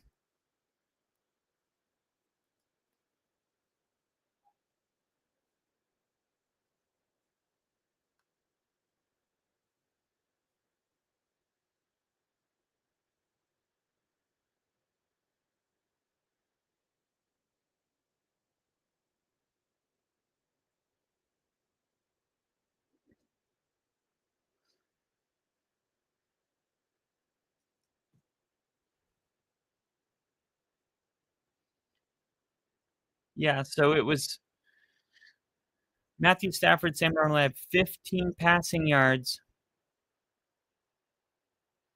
in each quarter. And on the fumble, they gave him 17 yards. Touchdown, Blake Corum.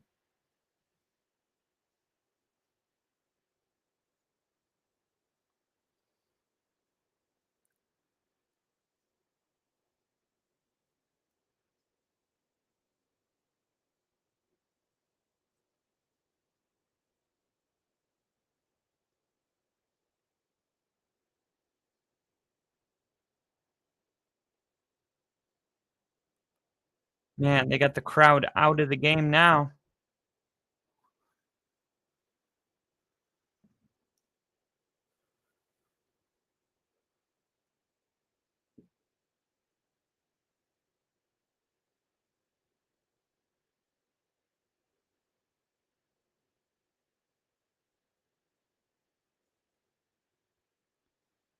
(23-14). It's a 2-possession game.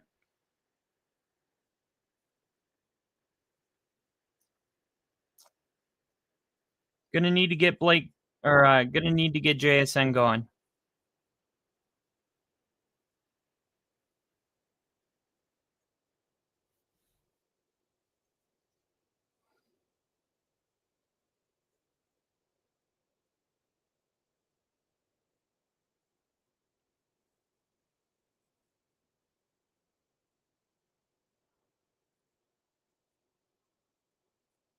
Man, if Colby Parkinson and JSN both score a touchdown and JSN gets 40 more receiving yards, I win $756.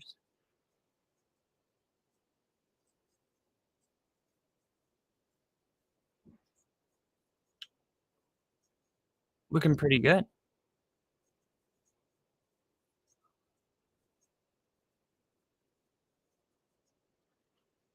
We would need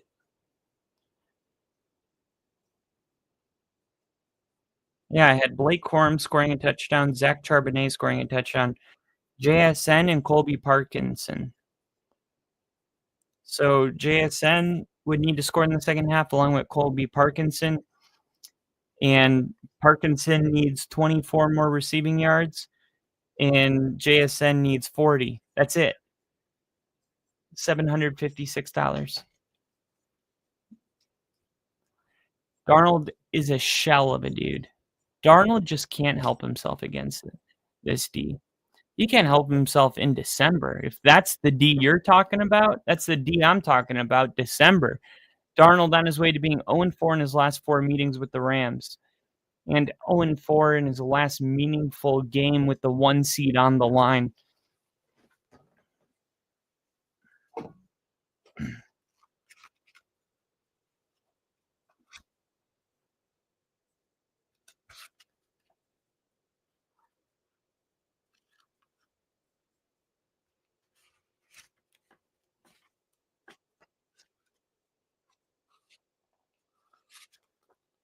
Jim O'Brien of the Baltimore Colts watched the clock tick away. 25 seconds, 20, 15, 10. Finally, with 9 seconds remaining in the quarter, quarterback Earl Morrall called time. Baltimore and the Dallas Cowboys were tied 13-13. 79,204 spectators in the Miami Orange Bowl tensed for the ultimate moment in the game's final seconds. Morrill returned to the field after a conversation with Colts coach Don McCafferty. The Colts went into their huddle, then broke and moved to the line of scrimmage. Kneeling on one knee, Morrill called out the signals. Center Tom Goad snapped the ball. The quarterback placed it on the artificial turf. O'Brien swung his right leg. The ball went up, end over end. It curved towards the right goalpost, but then veered back towards the middle and went through. 5 seconds remained.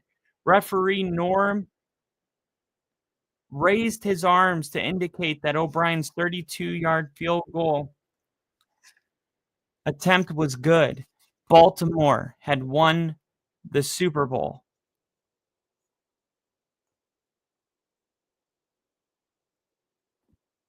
Here we go. Darnold. Oh my God. Almost threw another pick right off his fingertips.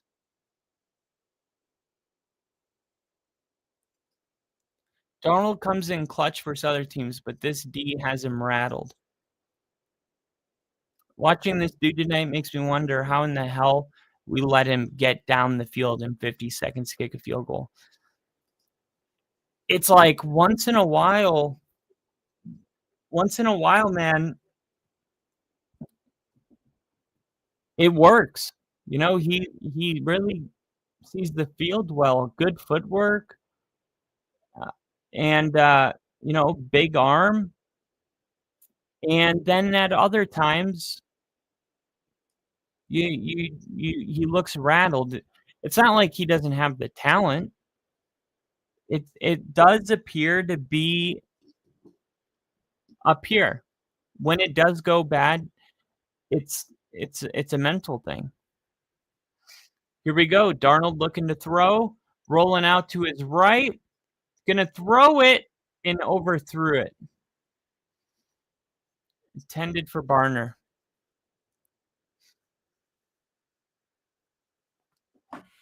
Holding. That's going to bring him back, but we did get the yards from JSN. 32 yards now. So we just need 28 more yards. Let's see if Colby Parkinson gets a touchdown. He's been finding the end zone. I think 3 of his last games he's gotten in.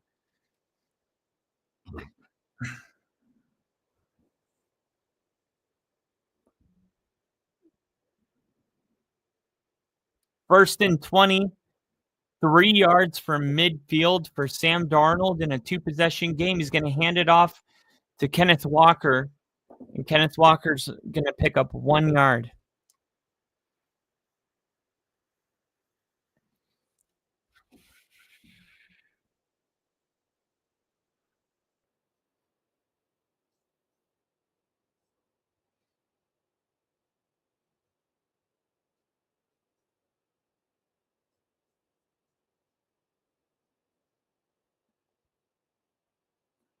Sam Darnold, 121 passing yards. Ball snap. Darnold looking, rolling to his right. He's going to throw it, and he's going to reverse field. Kenneth Walker is going to lower his shoulder, pick up 4.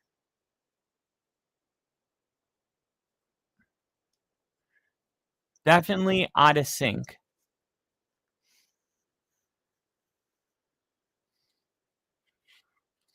Third and 14.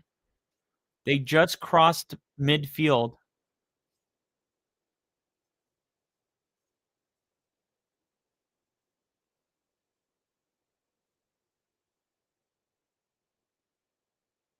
They've had a lot of these 3rd and longs today.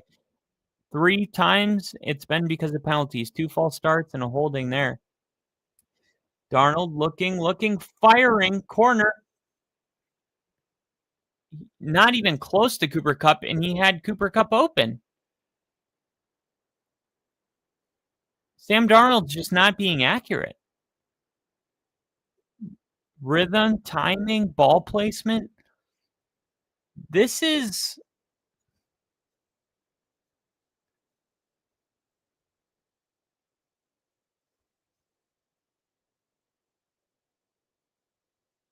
so here's a punt.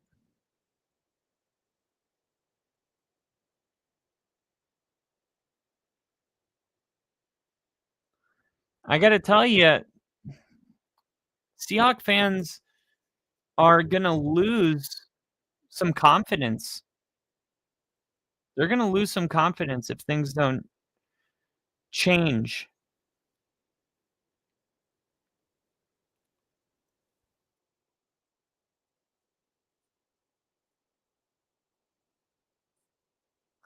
Stafford and the Rams coming back out. Opportunity to put this game at 30-14.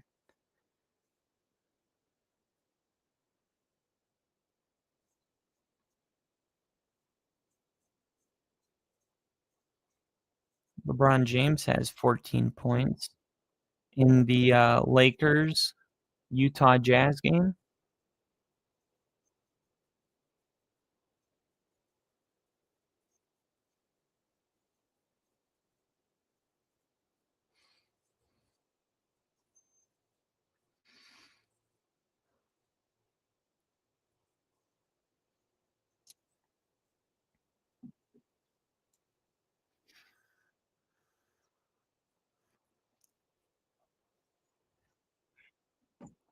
JSN having 2 touchdowns is at plus 3,500. If you add Blake Corum to have another one, it's plus 27,000.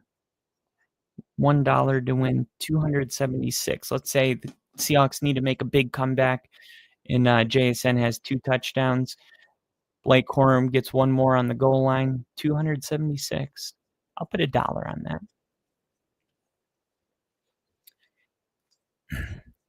You just identified 3 of the main things that you need there, and he's not displaying any of the 3 apparently.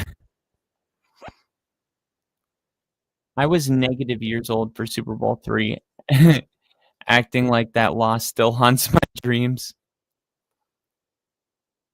Still not over that one yet. I didn't see that. That's hilarious. Remember when they debated whether him or Josh Rosen should be picked first? That's crazy. That's crazy, dude. Josh Rosen's fall off is going to be studied for years. Don't remind me of Super Bowl III, Crafty. Still not over that one. Here's a handoff. And it's going to be Kyron Williams who's going to pick up 7. And here's the live stream comments.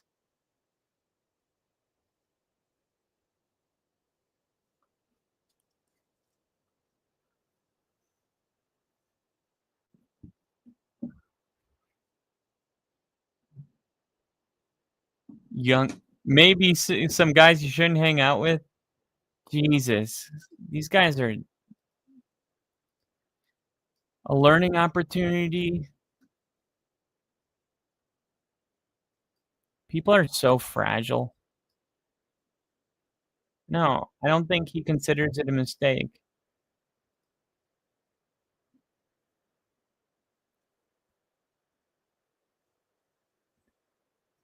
There was nothing nothing was even mentioned like, oh, we're being intentionally anti-Semitic or anything like that. I think he was just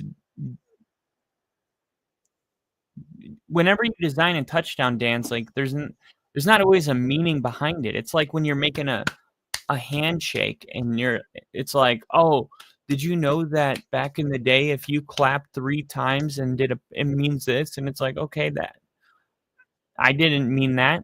Like this motion, which is apparently anti-Semitic, I thought it just like could mean like I'm the evil one, or like my palms are itchy because I'm up for a contract and it's time to get money. There's so many things, and they make it. No, it definitely was the worst of all the options. It's like I hate that in society we just jump to the worst.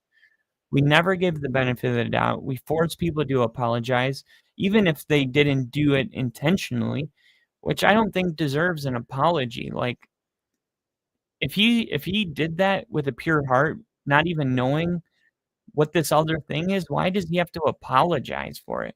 I'm sorry about how you feel about what I did. No, go see a therapist.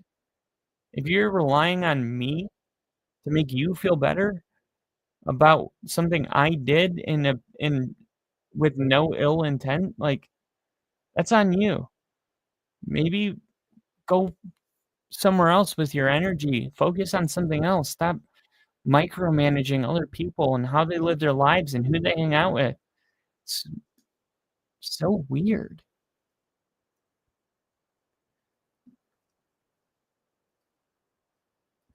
Birdman hand rub is what I would call it. 2010's The Gradient thing.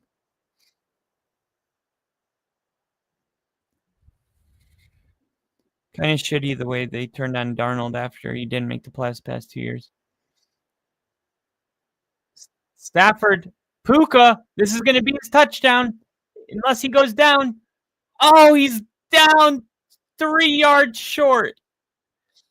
We were about to see the touchdown at the moment. At the moment the announcers were talking about it, we were about to see the controversial touchdown celebration. I don't think he's going to do it because of all of the, the uprising. But if he does do it, all hell is going to break loose. I mean, look how the world's reacting to him, practicing. Imagine if he does it on TV. Oh, man. Please do it. Puka hits the Jew hands after the game. It's so crazy. It's so crazy.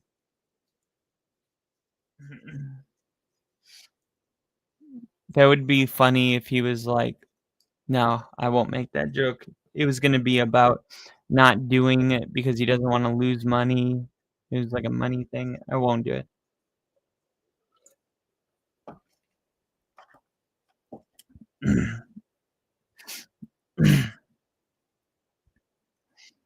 That's the other thing, like stand-up comedians talking about being canceled.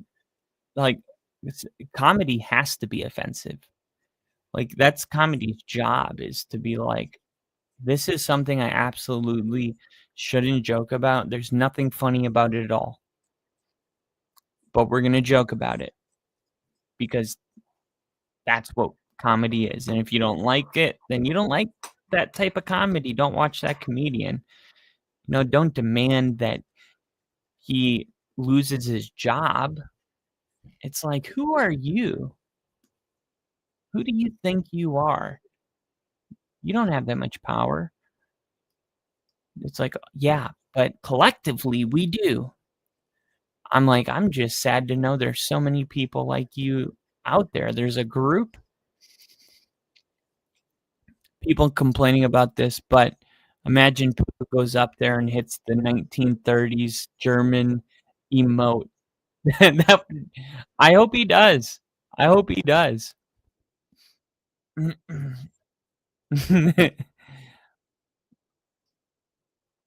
Like, look straight into the camera and do the rubbing hands. That would be crazy. And Bob Laney called the black dude the N-word. What in the heck is wrong with that? Well, I wasn't there, but that's that. I think that one's different. No, dude, I 100% agree. Comedy should be the one space in which we can joke and laugh freely about anything and everything, even ourselves. Yeah, definitely. I felt strongly that way my whole life. Holy shit, Nick. He just goose steps to the bench. Kyron Williams, a yard short.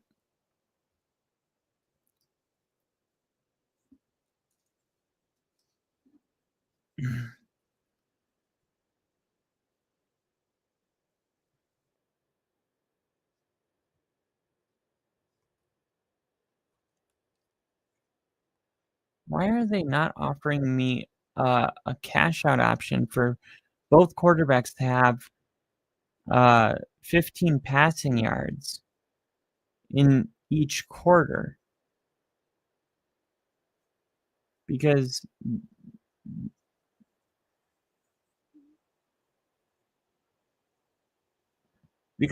that fumble was a 17-yard completion. That was a 17-yard completion. In the first drive of the game was the first drive of the game, Seattle had a 46-yard completion. And the fumble happened on a 17-yard completion to Cooper Kupp. So I get those 17 yards, and then the third quarter, play-by-play, we had JSN. Let's see. Third quarter.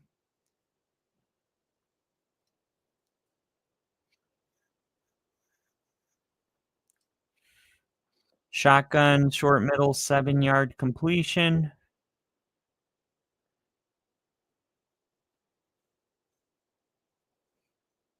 Kenneth Walker for 55 yards. And then on the next drive, shotgun for 7 yards, 14 yards. Kenneth right guard for a touchdown. And then, Sam Darnold for 20 yards. He had, each quarterback's had 15 yards passing. Oh, Puka Nacua. He didn't do it. Puka Nacua didn't do it.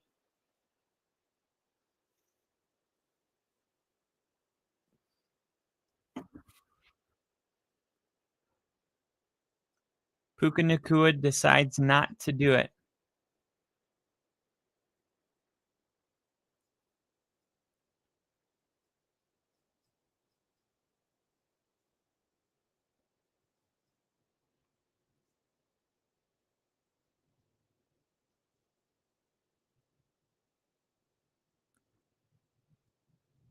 So now it's just Kyron Williams and JSN.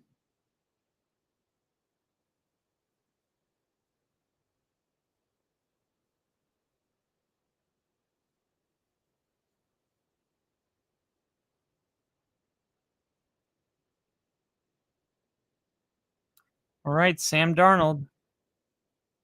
I need you, buddy. I got $51 there and $70 there. $130 if Sam Darnold has 15 yards passing in this quarter. In the fourth quarter, started with Matthew Stafford having, let's see, fourth quarter started, touchdown, a run, Stafford, his pass for 58 yards. That was the very end of the third quarter. So I still need Stafford to have 15 yards passing in this quarter.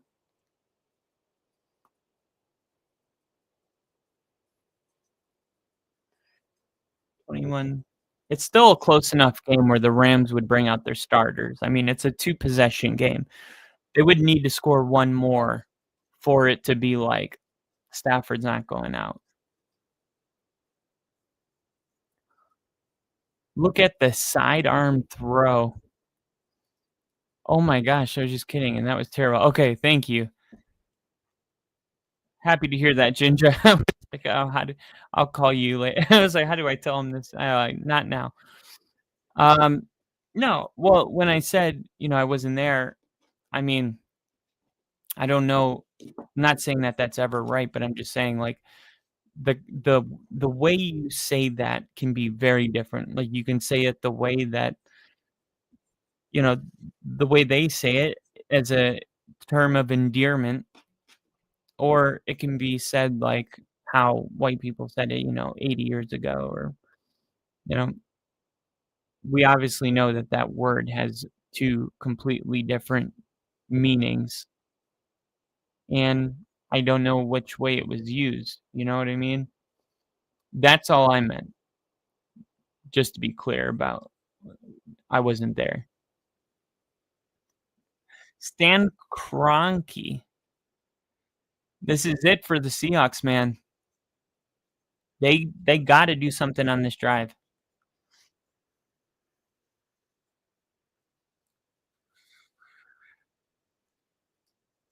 Puka has the opportunity to be a great troll with this whole thing. Puka quotes. Oh my god.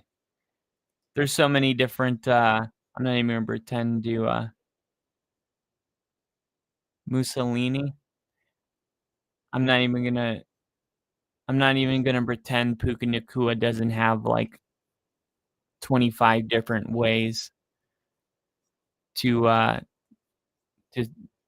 troll if he wants to. We can't say it flat out. I don't know. I think it debatable. You can get a pass. I've seen it happen. I've seen it happen in person. There we go. JSN down to the 40. My favorite comedian had a pass. You can find his YouTube clips still up today. Ralphie May, who actually passed away from being obese. Oh, thank you. Oh, thank you. Thanks. She brought me pizza.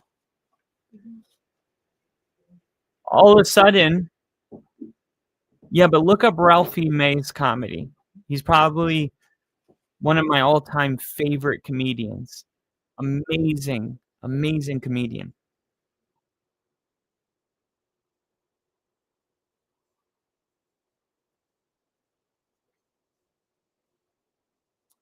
Actually, somebody actually asked him in an interview, like, "Why do you say that?" And that he was like, "Oh, I don't mean it in a bad way, but, by not saying it, I give the word power." And he's like, yeah, he actually has a really good take on it. But look, that was in the early 2000s. Things have changed a lot in the last 20 years.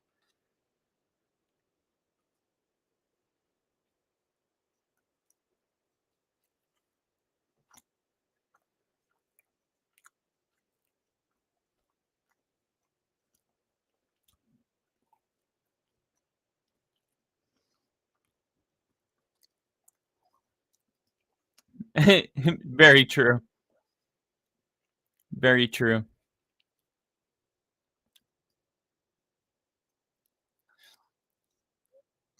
I was given the pass by multiple. That's awesome. I always think that's like a compliment. Ralphie makes the one white dude that deserves.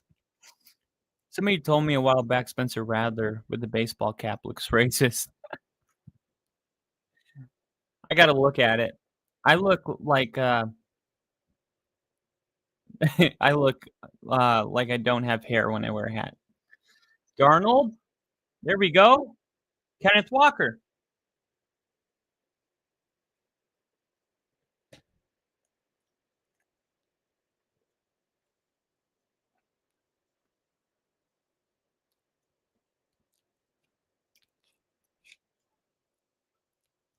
So Seattle's not going away.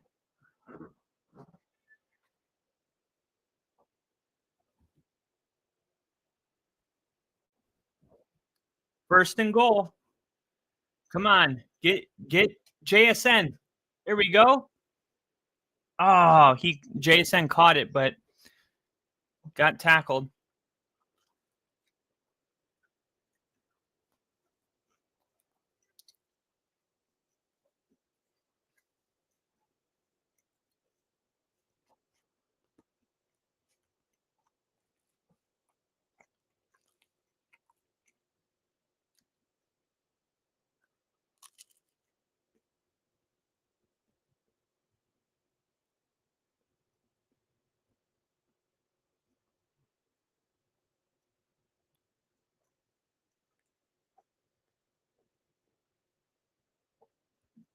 Darnold just has to throw it away.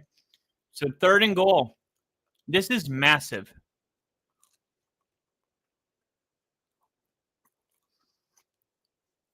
I disagree about 4-down territory.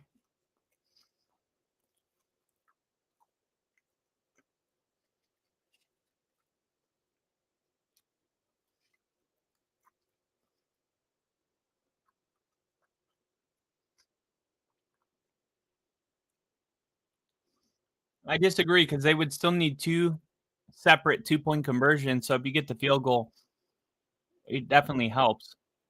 Oh my God. He just threw a pick. Sam Darnold just threw the ball directly to a Ram.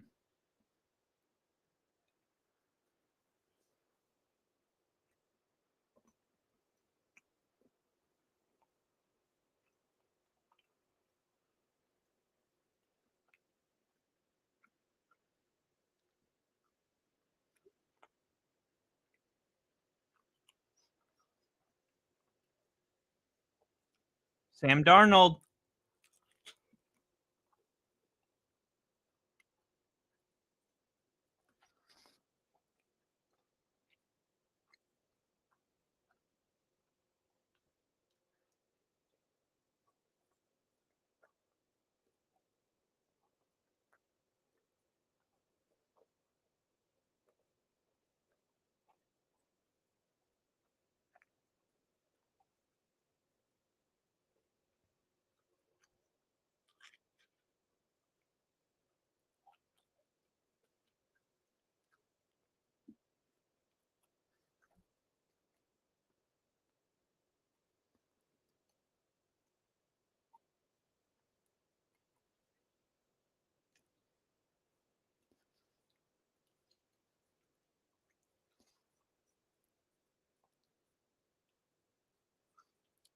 This guy expects the Packers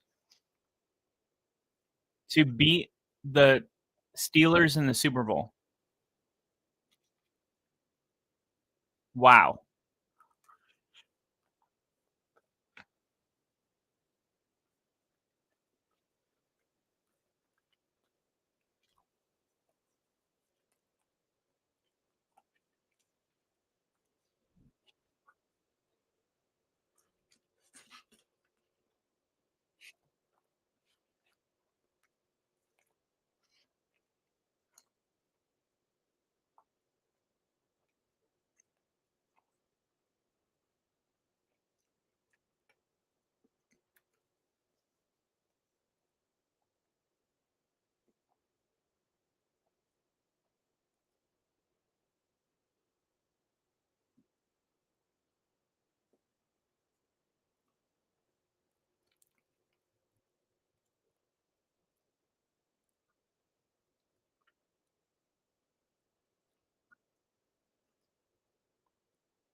This could be the year the Steelers win a playoff game, and then they're set to play Justin Herbert.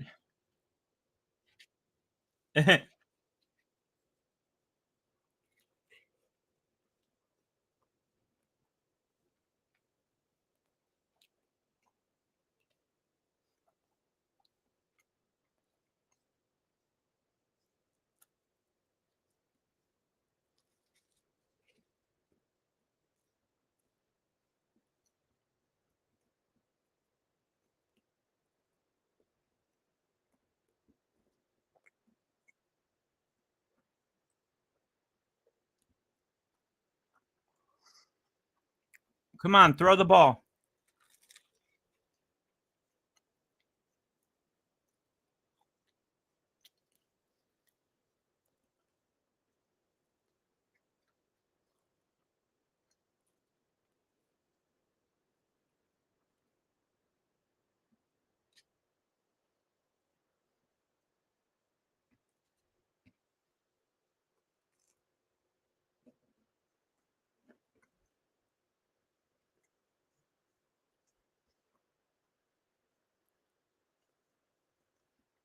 Stafford looking to throw.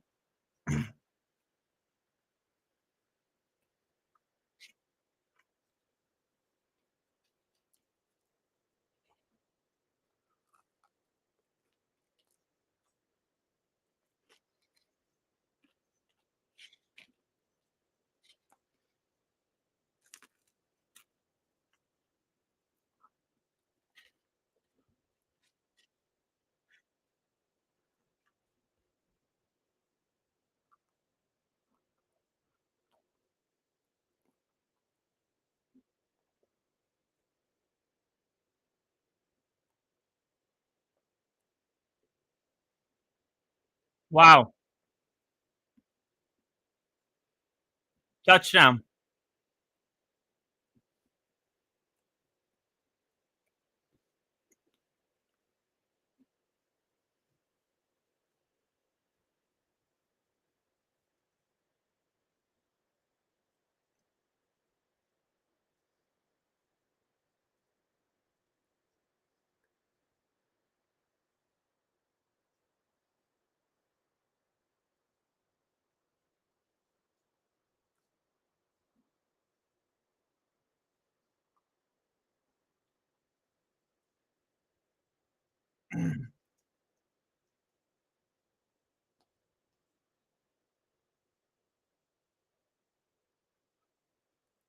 So now he has 9 points. Shaheed.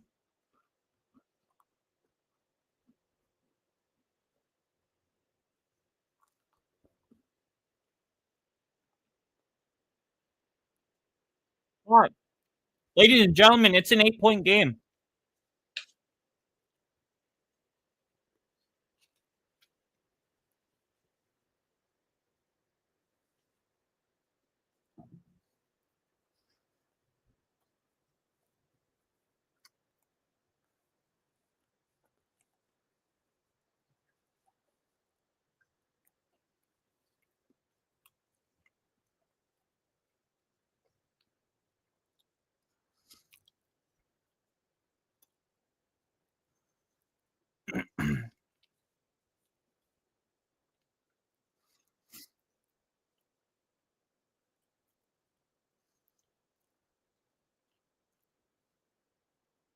According to my sources, Shedeur Sanders has more public Pro Bowl votes than Bo Nix.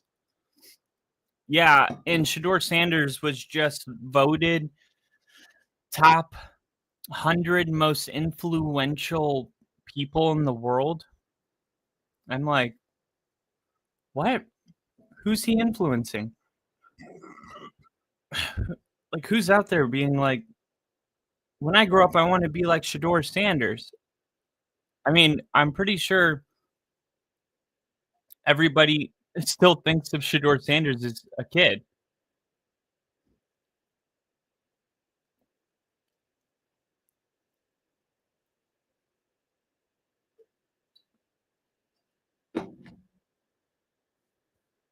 Okay.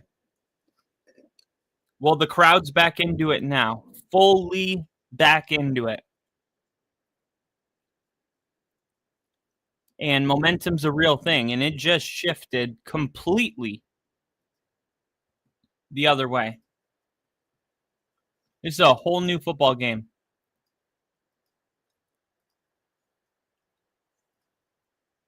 They're going to throw it here on first down. Puka going to catch it for 3.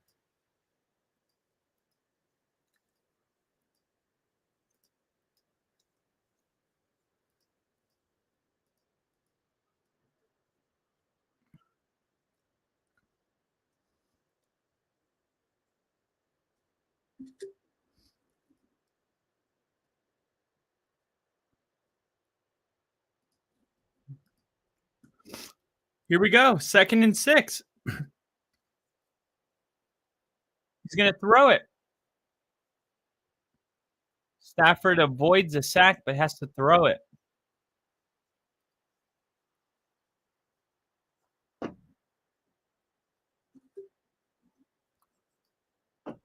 Mm.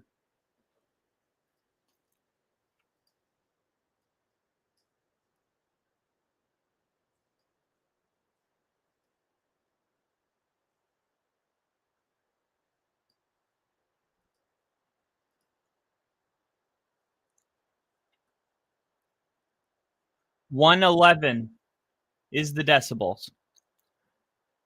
3rd and 7. Snap the ball. He didn't get it off, but they let him have it. Stafford rolling to his right. Firing. Caught.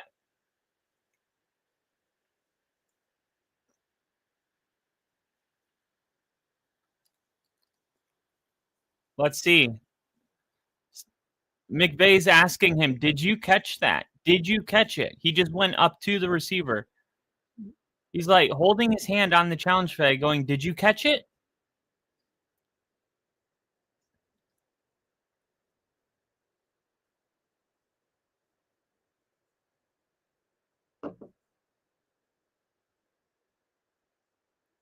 Now they have to punt it. Rams now, back-to-back 3-and-outs.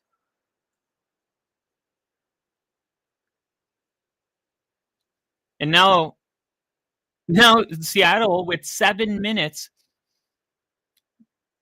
And look, I said on the last drive that it wasn't 4-down territory.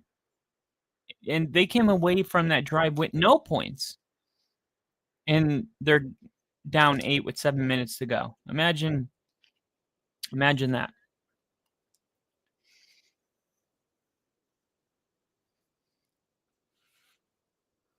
What's comforting about this, if you're a Seahawks fan, is that there's enough time where if you score a touchdown and you don't get the 2-point conversion, you still have time to get the ball back and kick a game-winning field goal.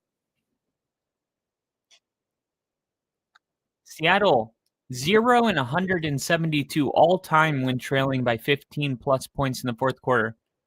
Wow. I thought Russell Wilson had miracles here. I guess not.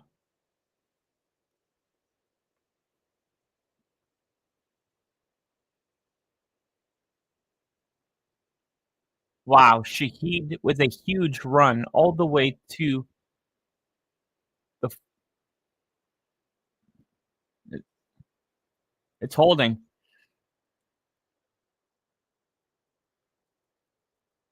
Oh my gosh, it's offsides on the fucking Rams.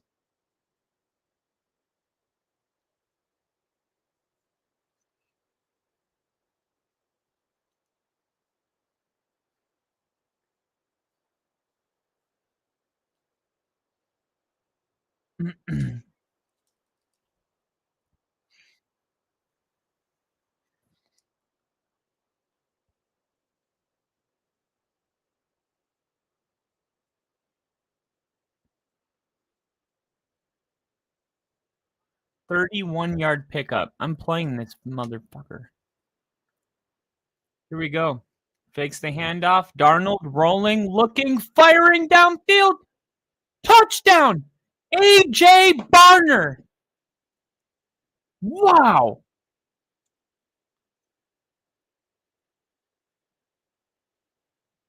And Sam Darnold.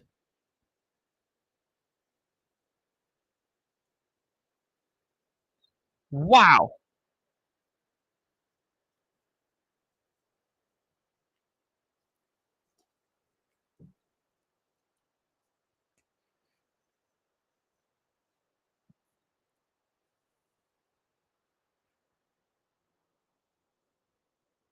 Whew. And I just won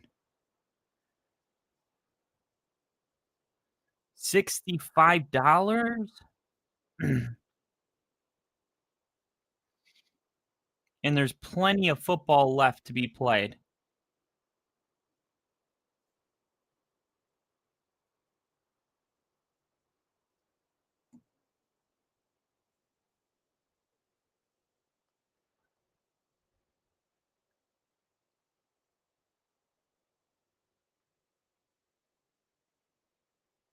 Incomplete. Incomplete 2-point conversion. And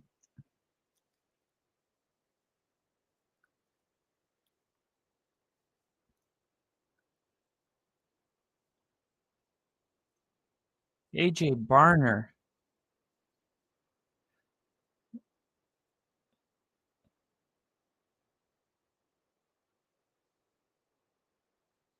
A.J. Barner now, 44 receiving yards.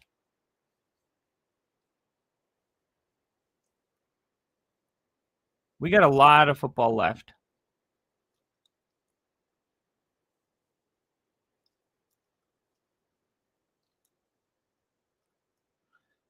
Now, if the Rams score a touchdown, they're going to go for 2 to make it a 7-point game.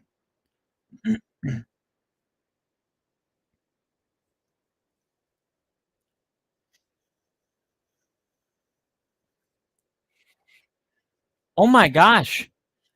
This 2-point conversion might be good. This is a backwards pass from Darnold, which means this recovery in the end zone by Seattle is a 2-point conversion.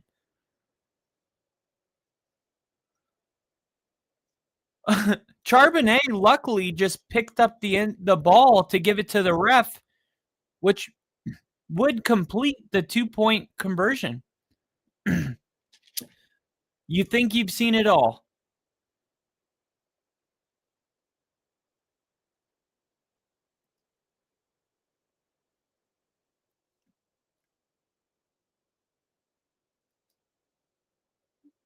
Wow.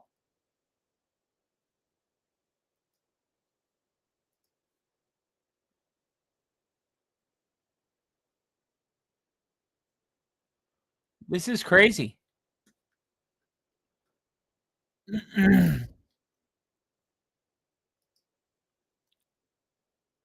Was that touchdown one you needed for that big one? No, that's JSN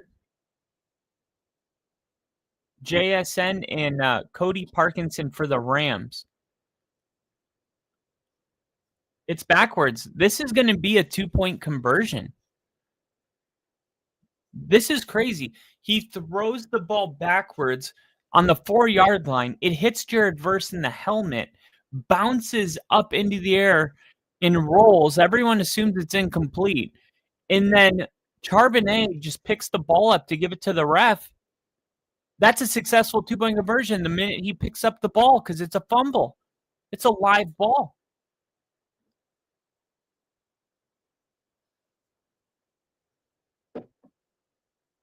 This will go down as the craziest 2-point conversion of all time.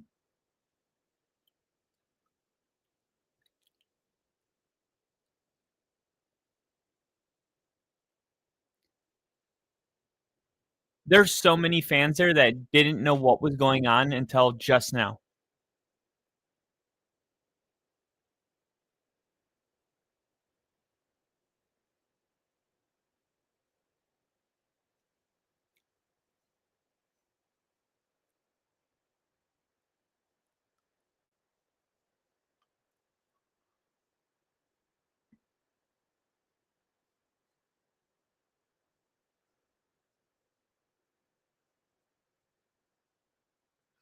Luckily, Charbonnet ran over and picked the ball up just in case.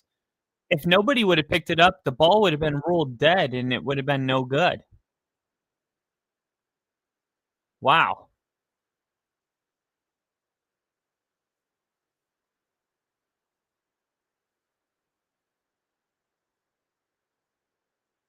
They had a 3% chance of winning this game.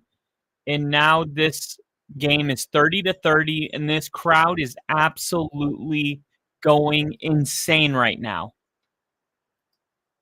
You can feel the energy through the TV.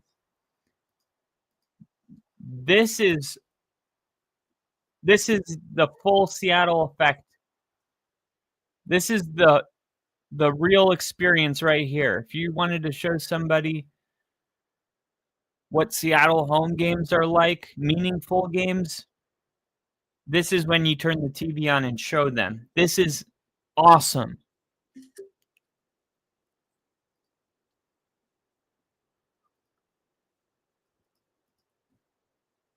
Wow.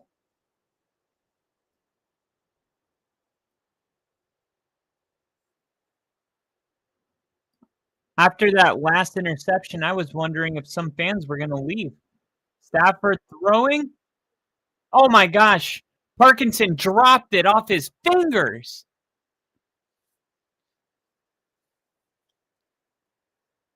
Parkinson's got to catch that ball.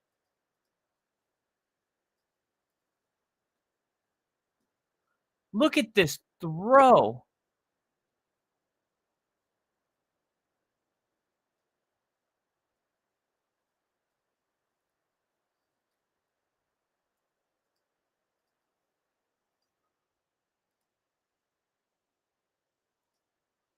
Big third down here, 3rd and 8.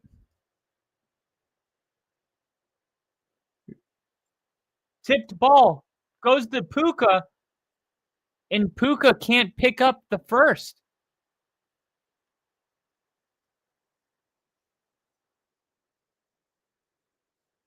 Fourth and 3. Third straight 3 and out.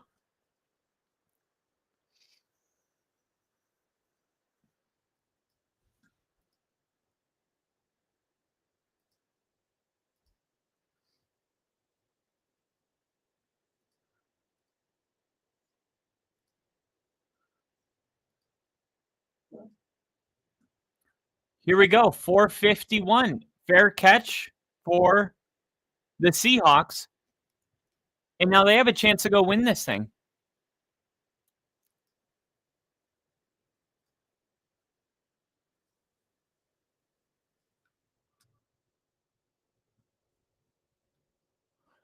I've seen everything but a Raiders playoff game. And you never will. Yes.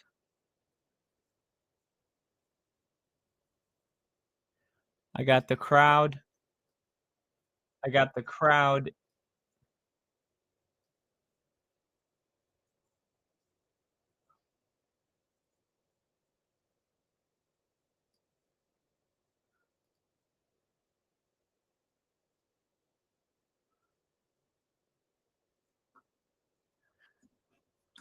Come on.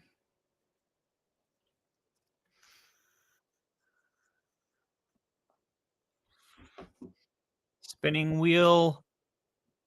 Stop spinning. There we go.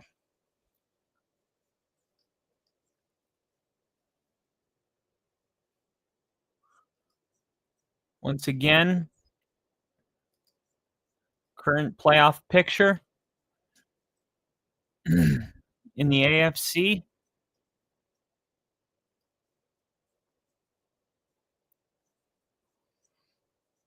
Miami now eliminated after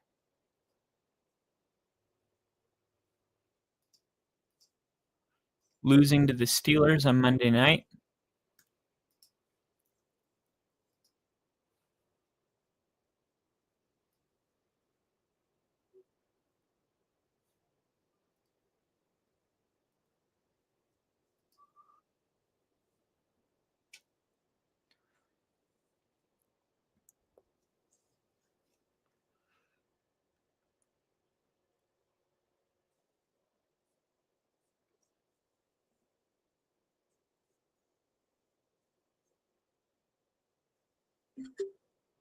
Man, and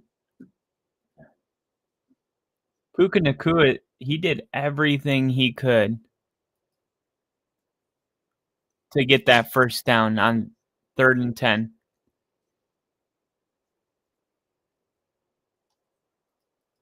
Crowd in full effect. Darnold, incomplete for JSN.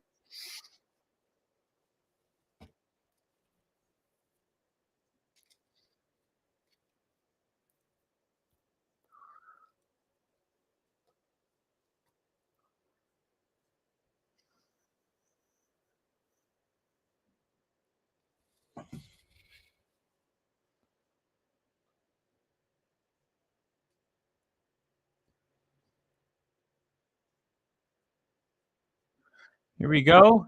Stafford went to the blue tent. So now they have a major third down.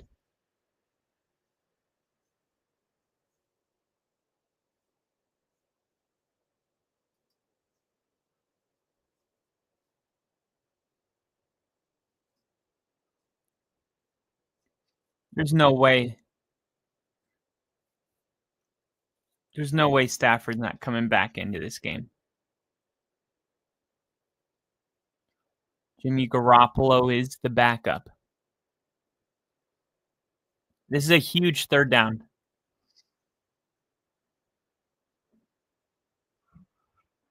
JSN's not going to get it. Stafford's putting his helmet on.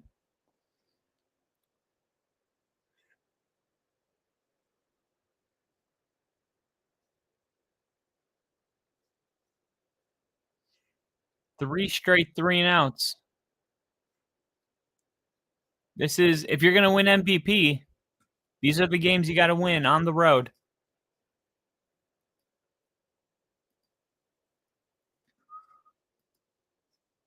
This is going to be fair caught at the 18.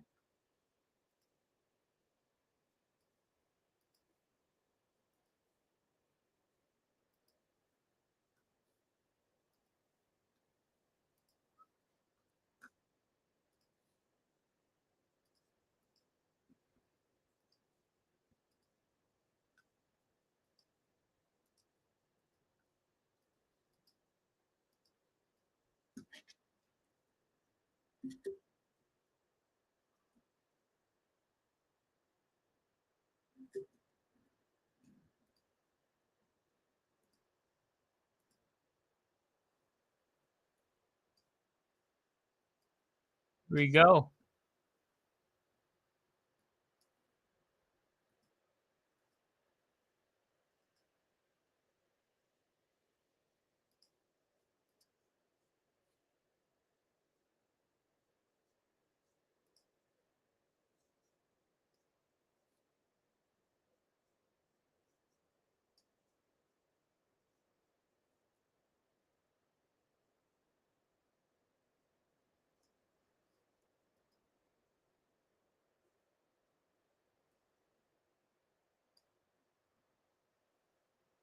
Stafford. Throw. Oh, batted down. What is going on? Let me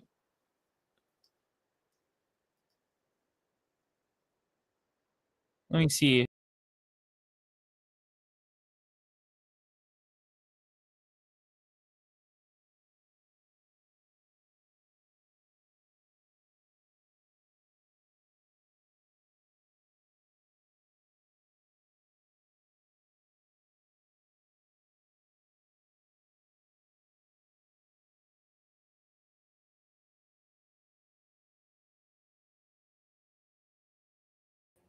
Whew, I'm back. Prime.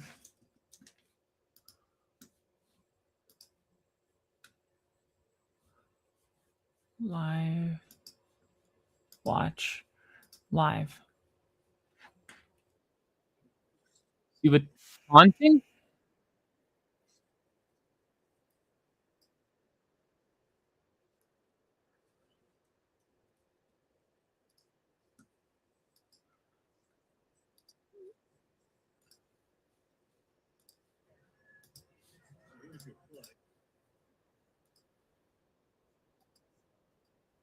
Unnecessary roughness on the defense.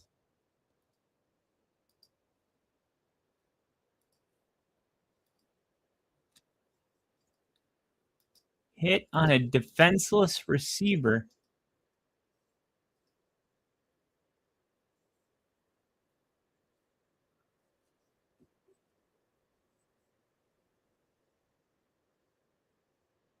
Oh, nice. That was a good throw, too. All right. Here we go. Kyron Williams. That's That's a nice run.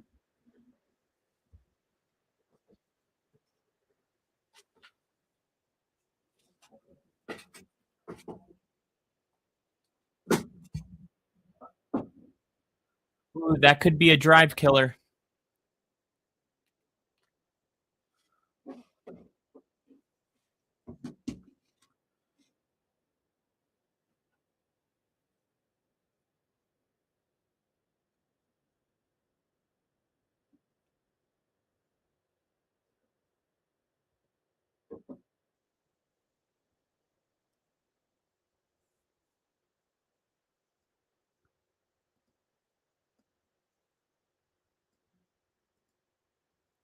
Here we go. 1st and 20. Caught. Parkinson.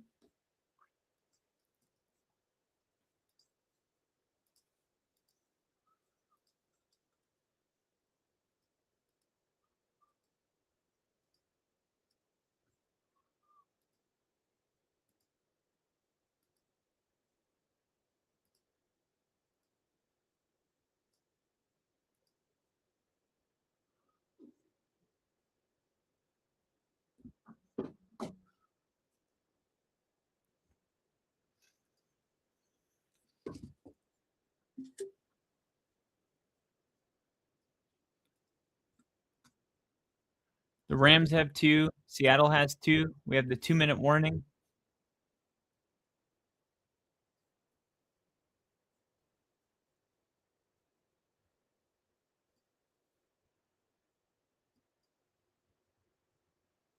Here we go.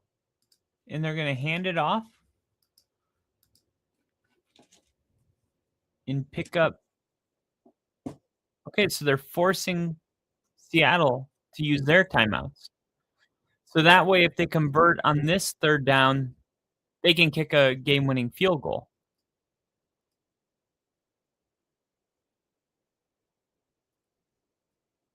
I don't know, man. This game feels like overtime. I know it's hard to see how they could go to overtime right now.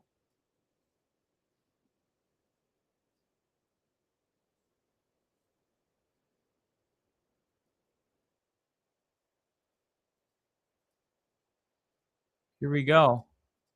47-yard field goal from here. 3rd and 8. Stafford throwing. Nobody open. His receivers not on the same page.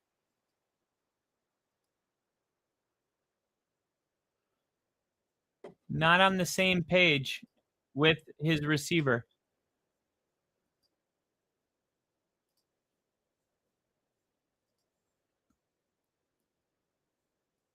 Man, if you go for it and get it, you could win the game. But instead, you're going to kick a field goal. I'm just saying, 4th and 8 for the win. Field goal is good. No! He missed it. It looked perfectly fine.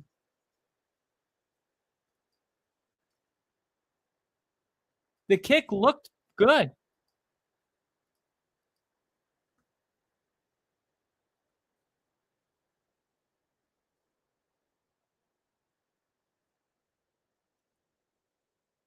Wow.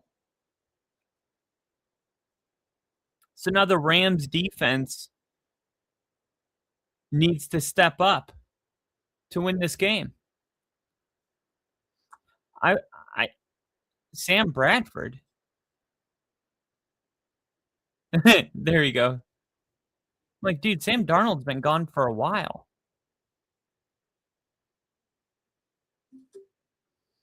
Here we go.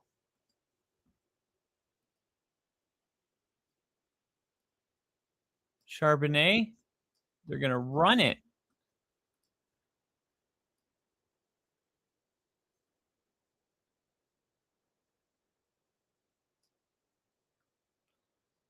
Two-minute warning.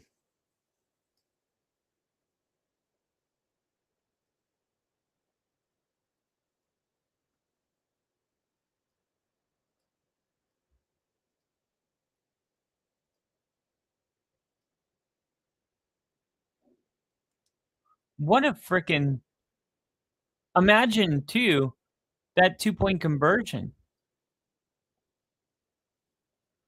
Imagine that 2-point conversion that somehow gave the Seahawks the tying. Why does it say 28-30? The score bug is messed up on FanDuel.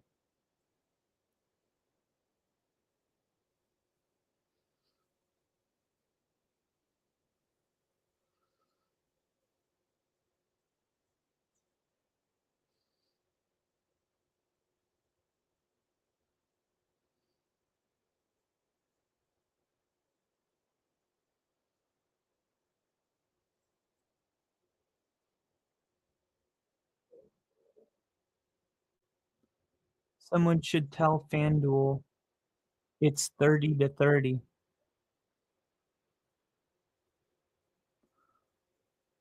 Darnold looking to pass. Sack.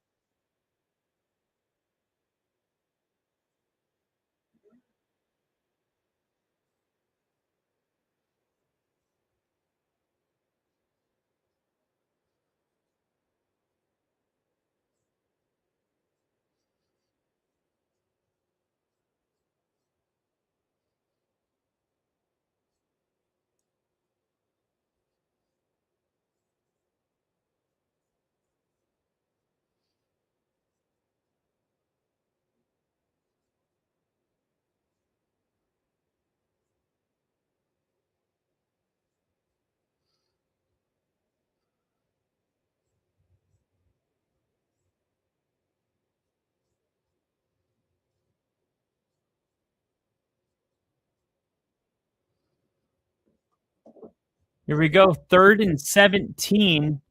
1 timeout remaining for each team. And this is huge. Darnold looking. He's going to bat it down. Bat it down. And don't forget, Sam Darnold didn't do anything besides hit a wide open tight end that was wide open and score a 2-point conversion. Like if it were up to Sam Darnold, they would still be down massively. And yet he has an opportunity to make everybody forget about, all the first 3 quarters. And instead, he goes out there, loses 7 yards, and punts it in 3 plays. So now the Rams, with 142, have plenty of time, and they only need maybe about 60 yards to have an easy field goal. 2 squandered chances. I've now learned FanDuel would do what they can.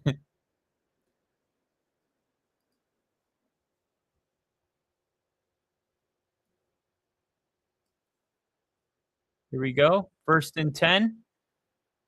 Stafford gets it away, incomplete.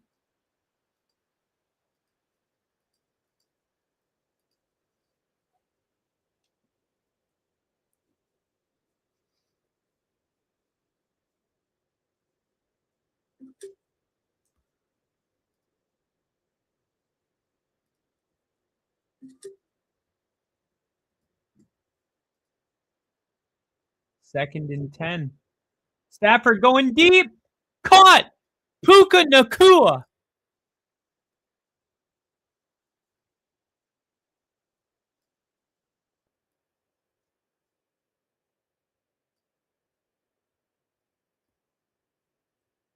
Puka Nacua going against Witherspoon.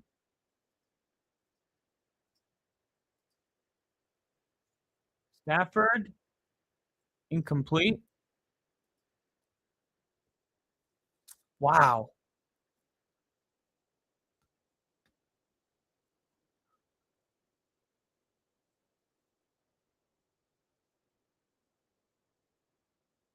Looks like Puka's Looked like he was crying.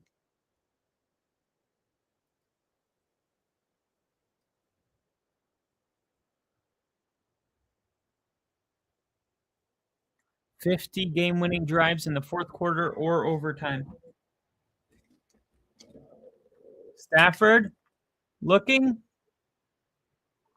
Caught.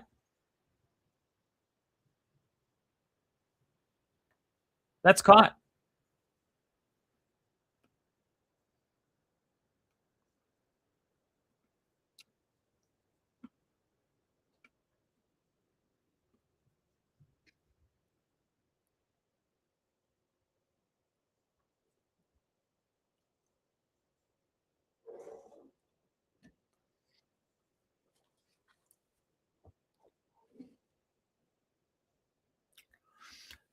It's also interesting psychologically, this kicker for the Rams just missed the go-ahead field goal less than a minute ago in game time. Now they're going to ask him to go back out there. I don't think you want this to be a 50 or 40-yard field goal. I think if I'm the coach for the Rams, I want this to be 35 yards or less.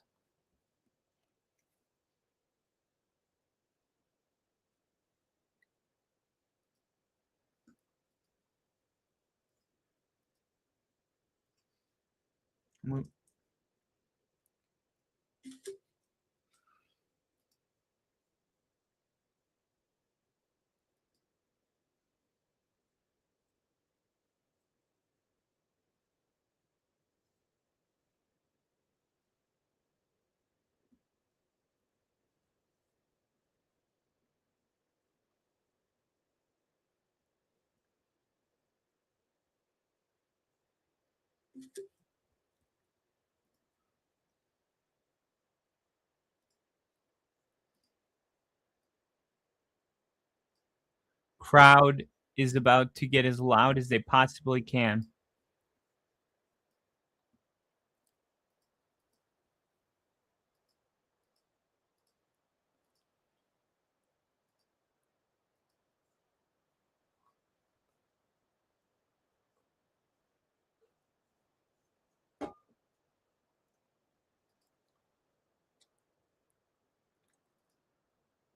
Here we go.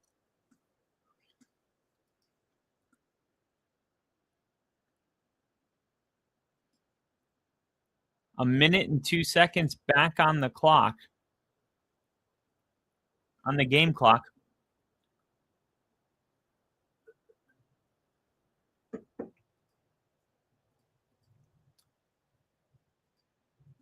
Nakua back in the game in the slot. Stafford looking. Incomplete.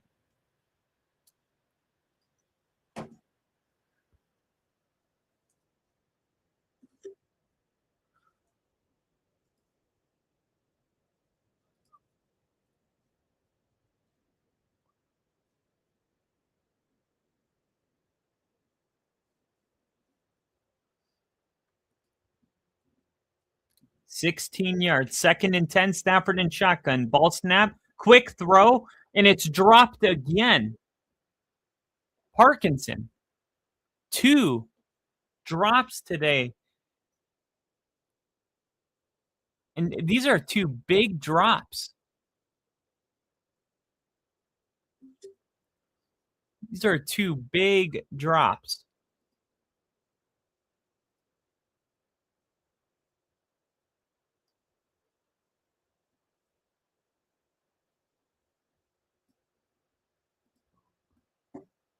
Here we go. 3rd down. Ball snap. Stafford. Incomplete. Now what do you do? Do you even try the field goal? They're going to. They're going to punt it. They're going to play field position.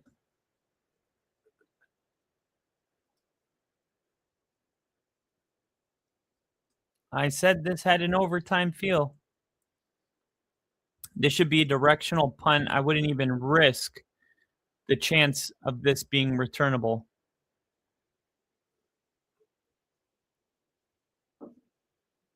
All right.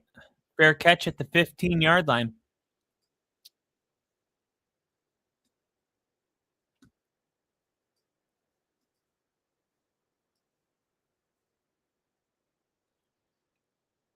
Wow. Darnold.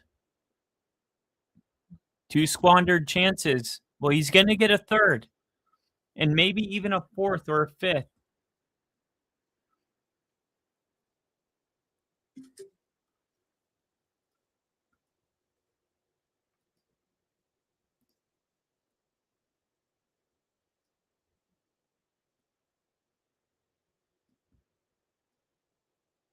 Here we go. First down. Darnold, ball, snap, quick throw over the middle. Charbonnet picks up 11 or 12. We just saw Seattle's kicker against the Colts last week kick a 61-yard field goal to take the lead at the very end of the game. So we know he has leg.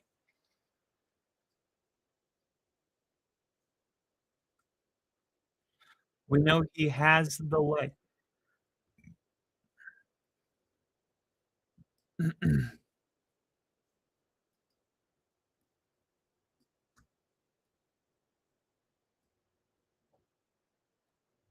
Here we go. 29 seconds to go.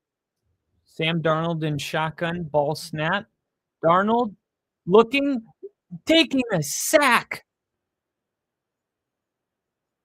Down. And they have no timeouts. And we're going to overtime. The Rams will not call their final timeout because Seattle would just take a knee. Well, actually, if they would have called their timeout, it would have forced them to, they could have taken a knee on third down. That's the end of the fourth quarter.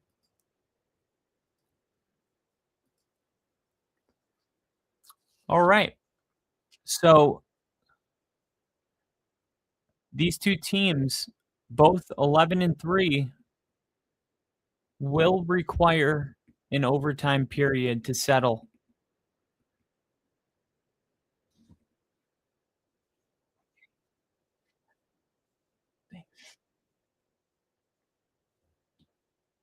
Here we go.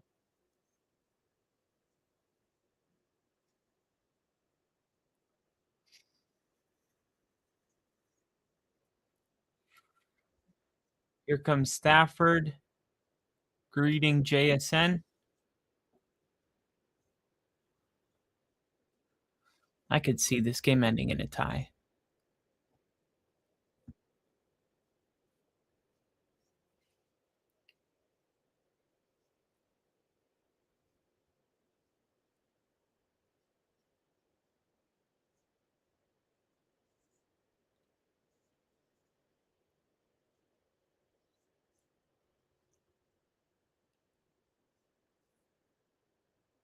It's tails. Seattle won the coin toss. And with the new overtime rules, a touchdown not winning the game, you're seeing everybody defer.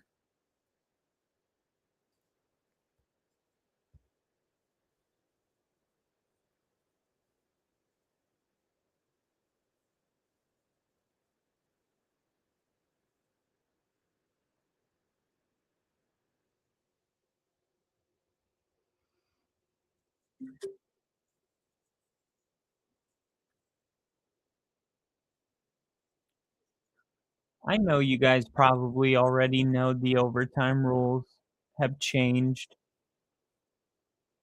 And you're with the you're with the program here.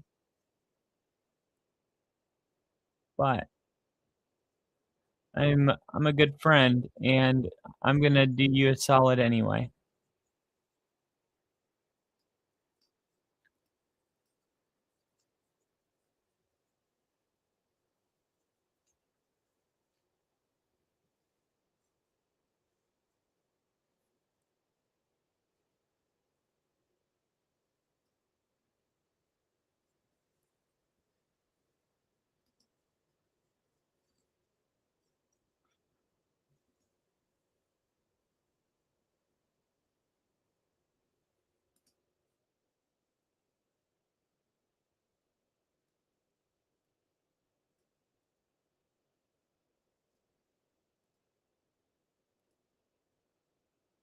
All right.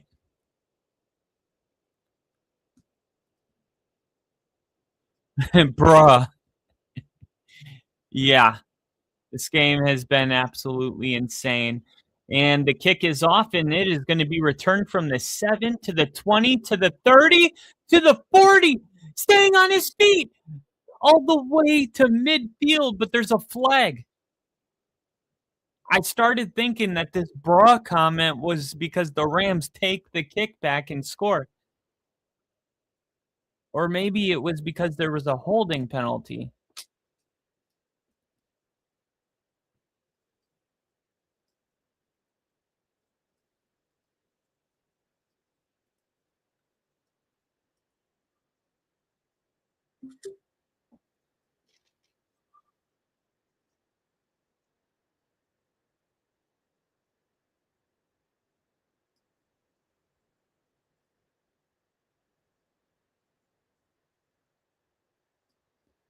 What difference does it make if he says defer or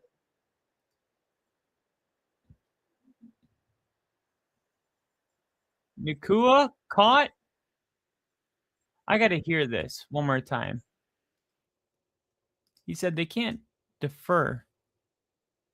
I heard this. It's like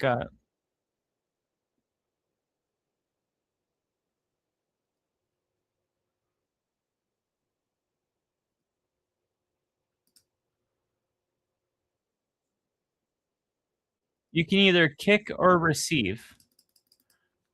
Kick or receive. That's what he means by defer, kick. Why is that such a big deal? This is going to be thrown across the field to Blake Corum. Yeah, I mean, they're making a big deal about him saying we want to defer.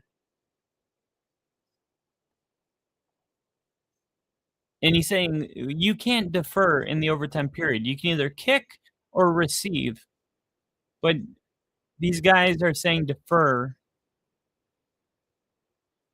which mean kick. But I've heard people talk about there's a loophole. I don't know what the loophole is. But apparently it's something that's going to be settled after this season. Stafford under pressure, firing. Oh, over the head. Ferguson was down there wide open, but he threw it over his head.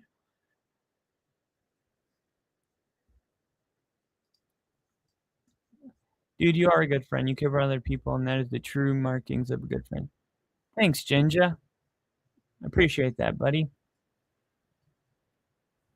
Definitely miss Bill. Same here, brother. Seattle, shirtless. And if they win this game, they will, along with Tom Hanks, be sleepless in Seattle. Stafford going deep downfield. Interception. No, he dropped it. He dropped it. Intercepted the ball, but when his back hit the ground, because he had to go airborne to catch it, when his back hit the ground, he dropped the ball. And it was offsides on the defense, so it wouldn't have mattered anyway. Wow.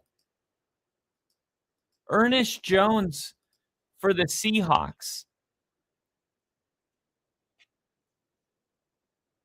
And man, to go back to Stafford and missing Ferguson, that would have put the ball on the Seattle's 25, 20, maybe a touchdown. I mean, that was a massive missed throw by Stafford.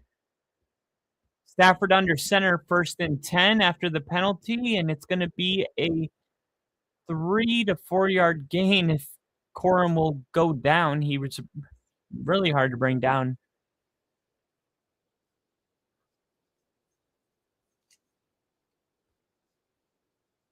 Seattle, Nick Iamori, the jack of all trades for the defense, is out with a concussion. You're being evaluated for a concussion. So you got a lot of guys banged up on the defense, and they need to step up. 2nd and 6, Stafford shotgun, throwing it middle of the field. It's intercepted. It's intercepted because Blake Corum dropped the ball. Blake Corum drops the football right in his hands, and it is Seattle's ball at midfield until it gets reviewed. Of course, it's a turnover. All turnovers are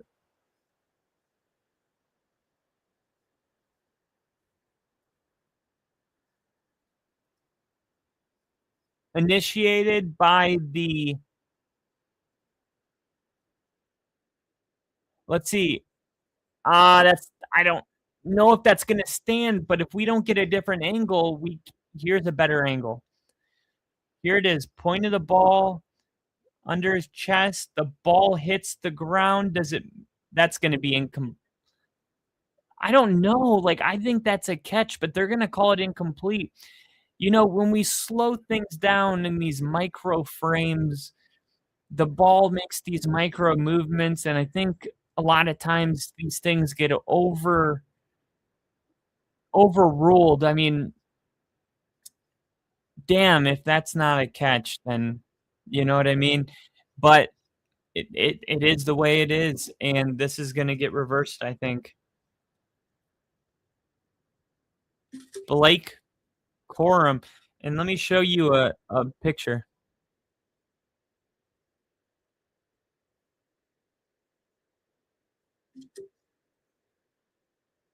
So now it's 3rd and 6 for the Rams. That was massive.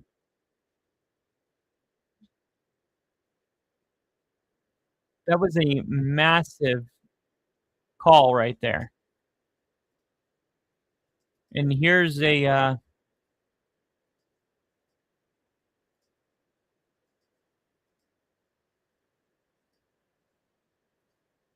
here is the shot of the drop. Since I can't show the the whole play or the game. You can see the ball hitting the ground right there. 3rd and 6. Free rusher coming, and it's caught. Stafford hangs in the pocket. Wait, so we got do we have 2 flags? Maybe offsetting? Stafford, there was offsides on the defense. Penalties declined. 1st down. Dude, Puka Nacua and Matthew Stafford just took a major hit. And every time they zoom in on Puka's face, he looks like he's on the verge of tears.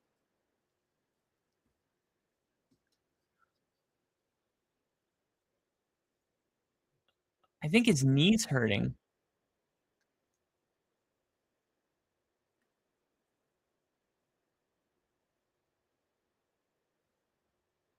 Puka Nacua is a little banged up. Stafford is going to hand it off. Stafford or McVay really wanted a timeout. Not sure why.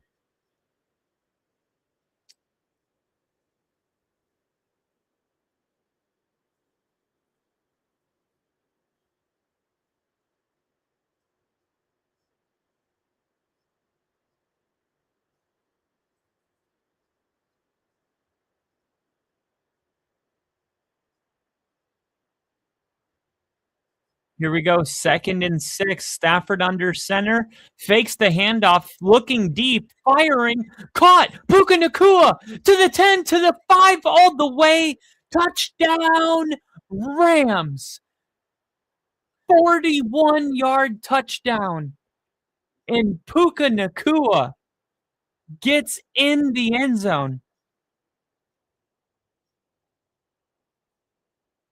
And Puka Nacua has 225 receiving yards.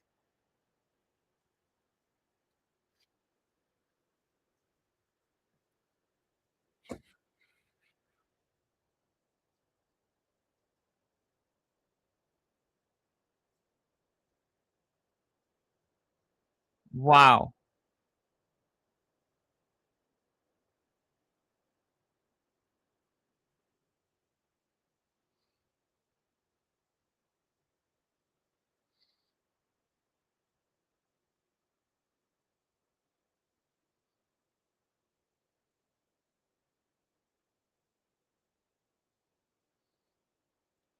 $51. 12.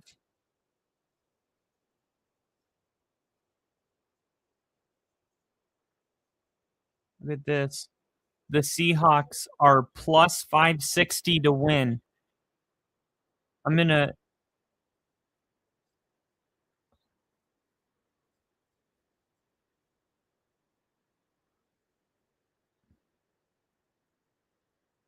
I put 5 on it because here's the thing. If Seattle drives down and scores, they're going for 2. And that's, a 50-50 thing. Going for 2 is a 50-50 thing. So plus 560. I wonder if I could do 560 and the touchdown scorer. Let me see.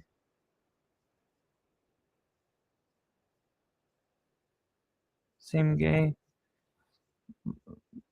Seahawks 13th try player to catch the ball. Cooper Kupp, A.J. Brown, Shaheed. We're going to go JSN with 2 catches and Kupp with a catch, along with A.J. Barner, parlayed with Seattle winning the game. So we got Cooper Kupp, JSN 2 catches, A.J. Barner to catch the ball, Seahawks to win. $2 to win 105. Here we go. Stat under center, they're going to run it. And Kenneth Walker is going to try to get the edge. And going to get 3, maybe 4.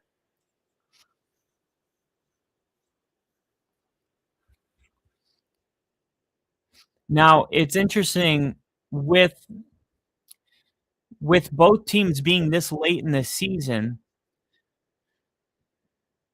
would Seattle and this is when you need your analytics guy in your ear, like, would it be in our best interest to tie the game?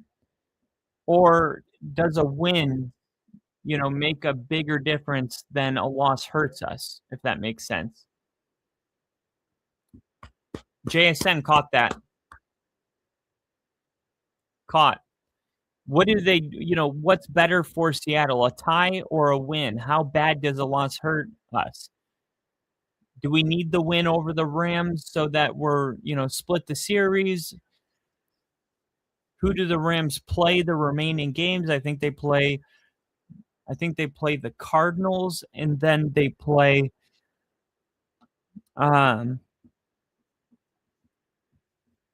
I think it's the Cardinals week 18. Here's Darnold throwing it away. I think they have a very easy schedule. I think it's like I think it's an easy team.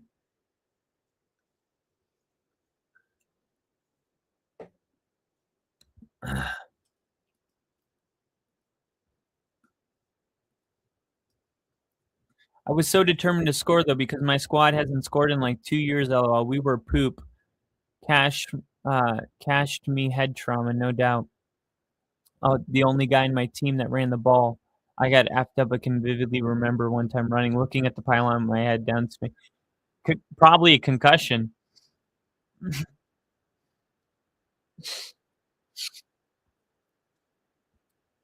Wow, late flag. I was at the 5 and misjudged my shit. Wow.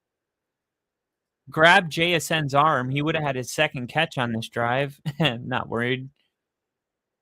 If Seattle's going to score and win this game, he's going to have another catch.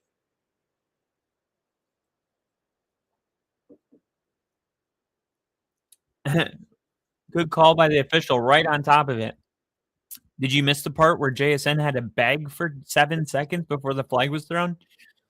These guys just like blow these NFL. Whoever works for the NFL gets a blowjob. Kenneth Walker just went air job. Air job.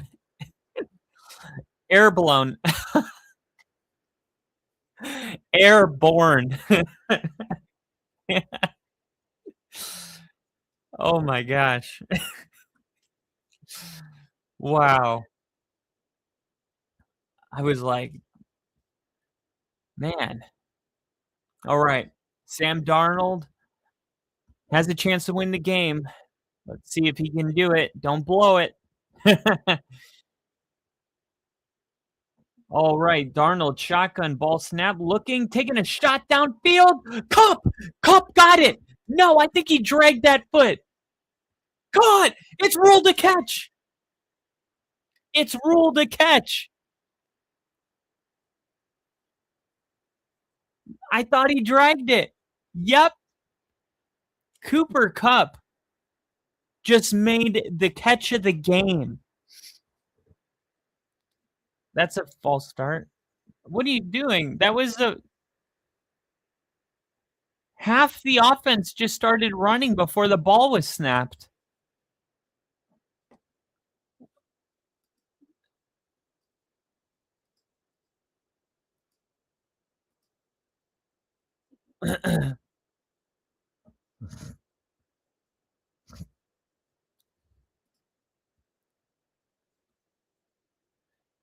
Refs know they won't leave alive if they throw a flag there. Here we go. 2nd and 8. Play fake. Rolling. Caught.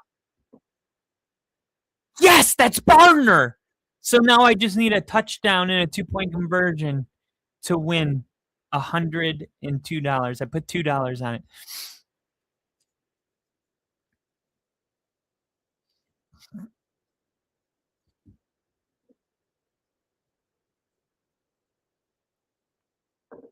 Okay, so that's the answer. If the Rams and Seahawks tie, the Rams still have the advantage. 3rd and 3. They're going to hand it off. And Charbonnet brings it down to the 3. But here's the thing. There's 3 minutes left, and they have 2 timeouts. So there is a world where they could get the ball back and kick a field goal. So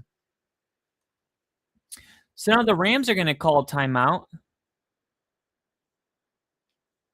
It doesn't matter. If your plan was to score a touchdown and go for 2 for the win, then time doesn't matter right now. If your plan was to kick the extra point and try to get the ball back, the Rams calling that timeout helps the Seahawks. So there is no scenario where the crowd should be booing.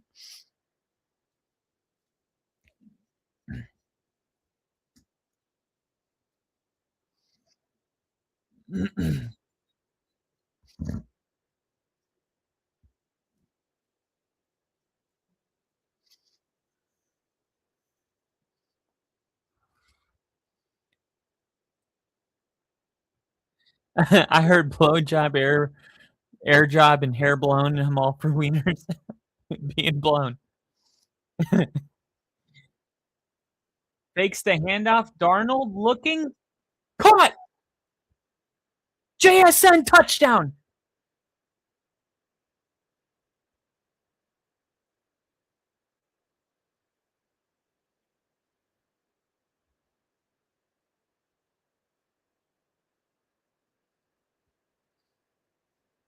JSN. This is it. They're going for 2.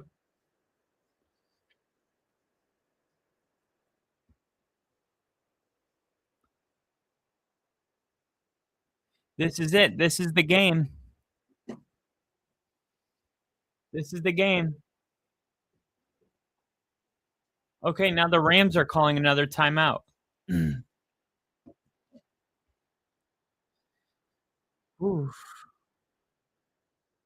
This is $105 2-point conversion.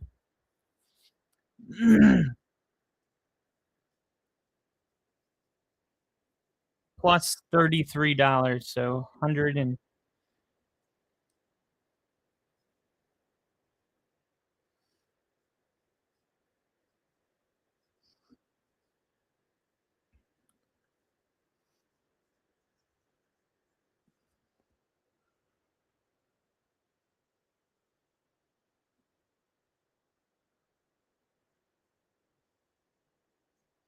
I'm all in. Let's go. 100. Come on. Darnold in shotgun.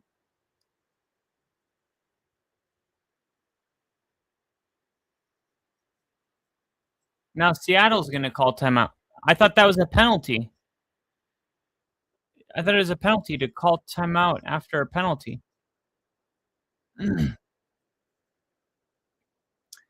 Is that not a penalty?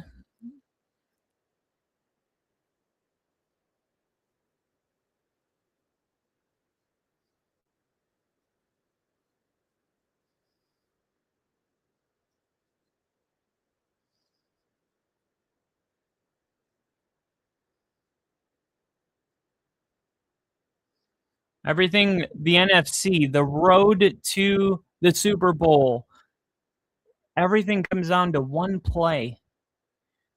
Think of all of the plays that led to this moment.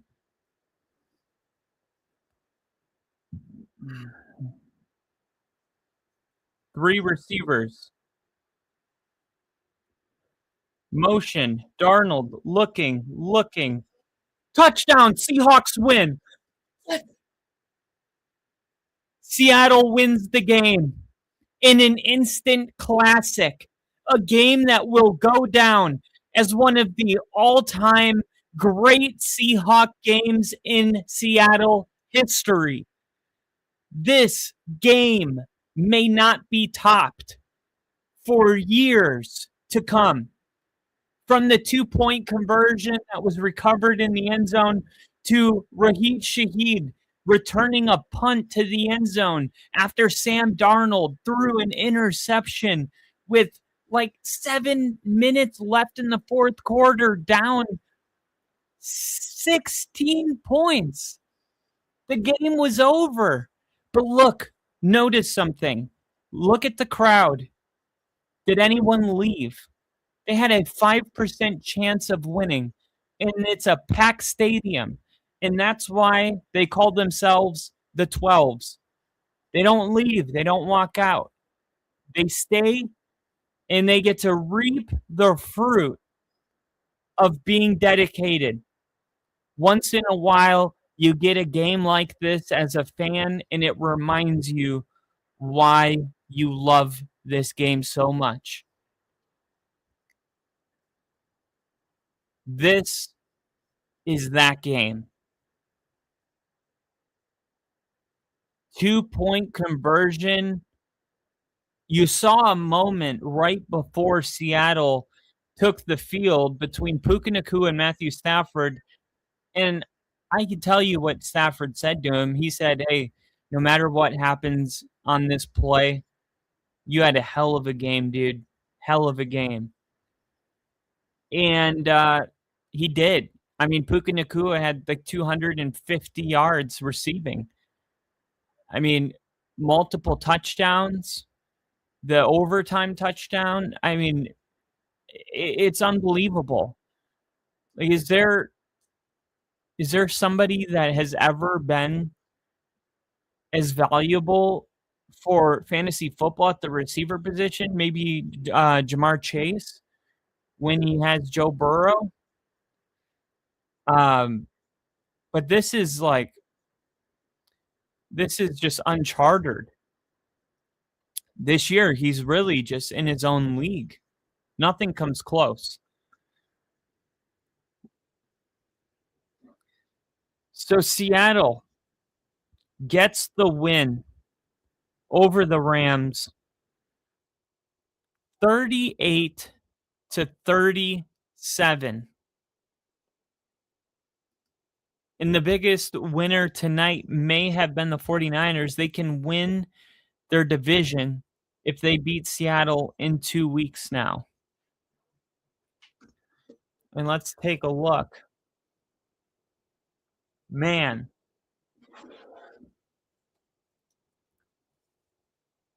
Let's see. Playoff machine. And present. Biggest win of Darnold's career by far. And Seattle winning this game. Let's see, if they lost this game, they would have been 12-3. Wait, so LA is 11-4. Seattle is 12-3. Yeah, no matter what I do, I can't change the record. That means that they fixed it. Okay. So Seattle's currently the number 1 seed. The winner of the 49ers game, because 49ers have an important one. They're playing, or not the 49ers. I was thinking of the Detroit Lions and Steelers. So 49ers win, and Rams we don't need to talk about. They just lost. So then you come here, and at home on Sunday Night Football against the Bears, if they beat the Bears, they're the 5 seed. If they lose to the Bears, they're the 6 seed. Winning this game would, let's see what happens to the Rams. I think the Rams beat the Falcons, but the Falcons are known to be weird on Monday night at home. Check schedule. Bills game. Remember that one? 21-14 or something. All right, so the Rams get the win. Nothing funky here. The 49ers get the win, and Seattle playing the Panthers on the road. It's a tough one, but let's say Seattle wins. I think that's going to be tough. I think that's the hardest game. And then week 18, the 49ers beat Seattle at home in what will be the next biggest game of Sam Darnold's career. And then the Rams beat the Cardinals at home. That would put San Francisco as the 1 seed. The 5th seed would become the Rams. The 6th seed becomes Seattle.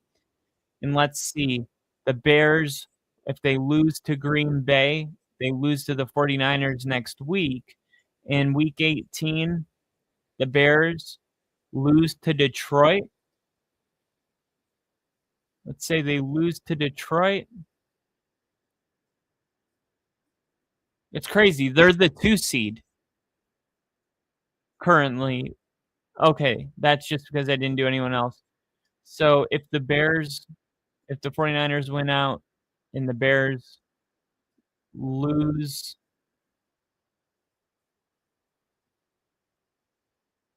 where's the Bears? Lose and then lose to the Lions.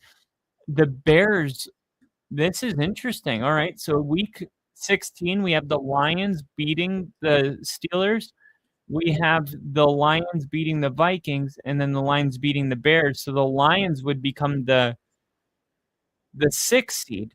Now, let's say the Bears won one of their remaining 3 games. Let's say they beat the Packers this week. The Bears become the 7th seed. Green Bay, let's say they beat the Ravens and beat the Vikings.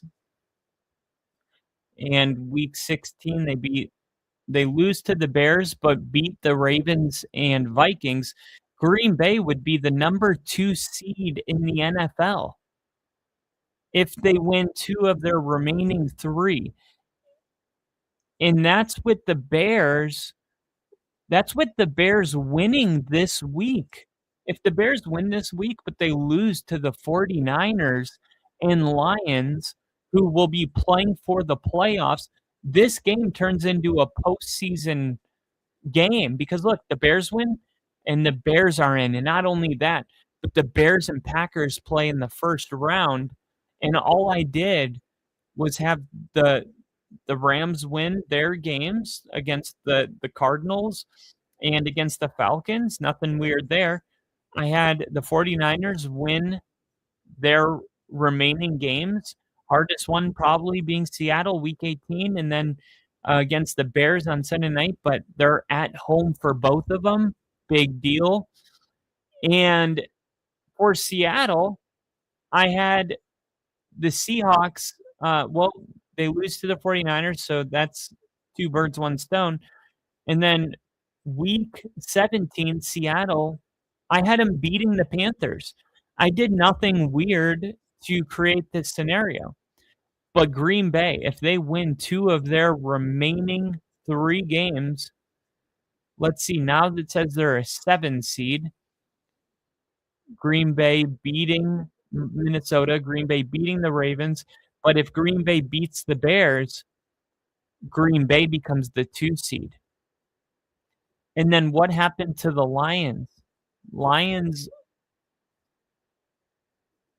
would be in if they win that game. Okay, that's how the Packers got that, because I switched the Lions-Bears game to a Bears win when I was showing you something. But I think the Lions win that one. And then if the Bears win this weekend, it still doesn't matter if they lose to the Lions week 18 if the Lions beat the Steelers and the Vikings. So in one scenario, it seems like it's hard for the Bears to not miss the playoffs. I mean, the Lions could lose their next 2 games and the Bears could win their next 2 games. And the Lions still wouldn't be able to get in unless they beat the Bears week 18. I remember. Let me clear this and show you. But real quick, that's how easy it is for the Bears to miss the postseason. The Bears beating the Packers this week. The Lions beat the Steelers. Lions beat the Vikings. Bears lose to the Niners. And then the Lions beat the Bears week 18. The Lions are the 7th seed. The Bears are out. The Lions are playing Green Bay. Seattle's playing Philly.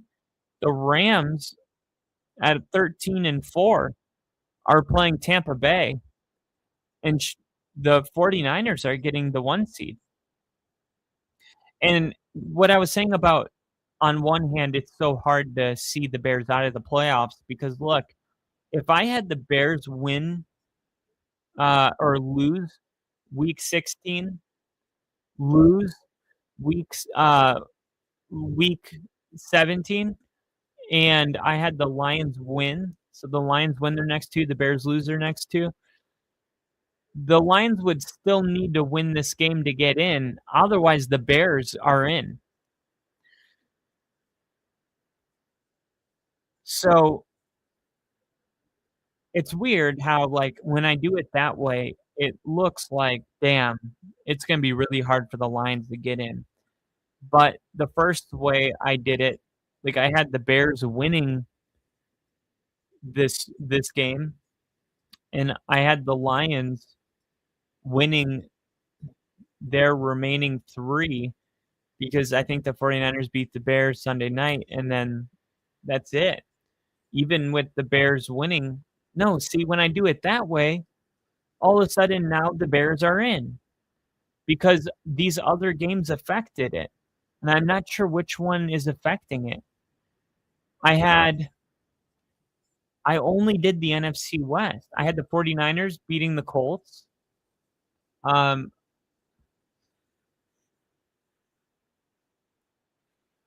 Seattle, just 1. That's the Rams. That's the 49ers, week 17. We had the Rams beating the Falcons. We had the Seahawks beating the Panthers. And the 49ers beating the Bears. And then week 18, the Rams beat the Cardinals. And the 49ers beat the Seahawks. And now Chicago's the 2 seed and the Lions are out. But if the Lions win this game, oh, okay. But if the Bears were to, yeah, look, the Bears could lose their next 2. And the Lions win their next 2. And the Bears would still be the 7th seed unless the Lions win. Let me make sure I'm not missing something. Green Bay beat Baltimore. And Green Bay beating the Vikings. Yeah. So, man, this is crazy. Now let's see if the Bears lose and the Lions yeah, it's like either way, the Lions have to beat the Bears week 18 to get the 7 seed, and the Bears Lions game week 18. I can't see a scenario where that's not for the 7 seed. I think the 49ers winning out is very realistic. They have to play the Seahawks and 49ers, which is difficult. But again, both of those games being in San Francisco makes it a lot easier. The only game not in San Fran is against the Colts and Phillip Rivers.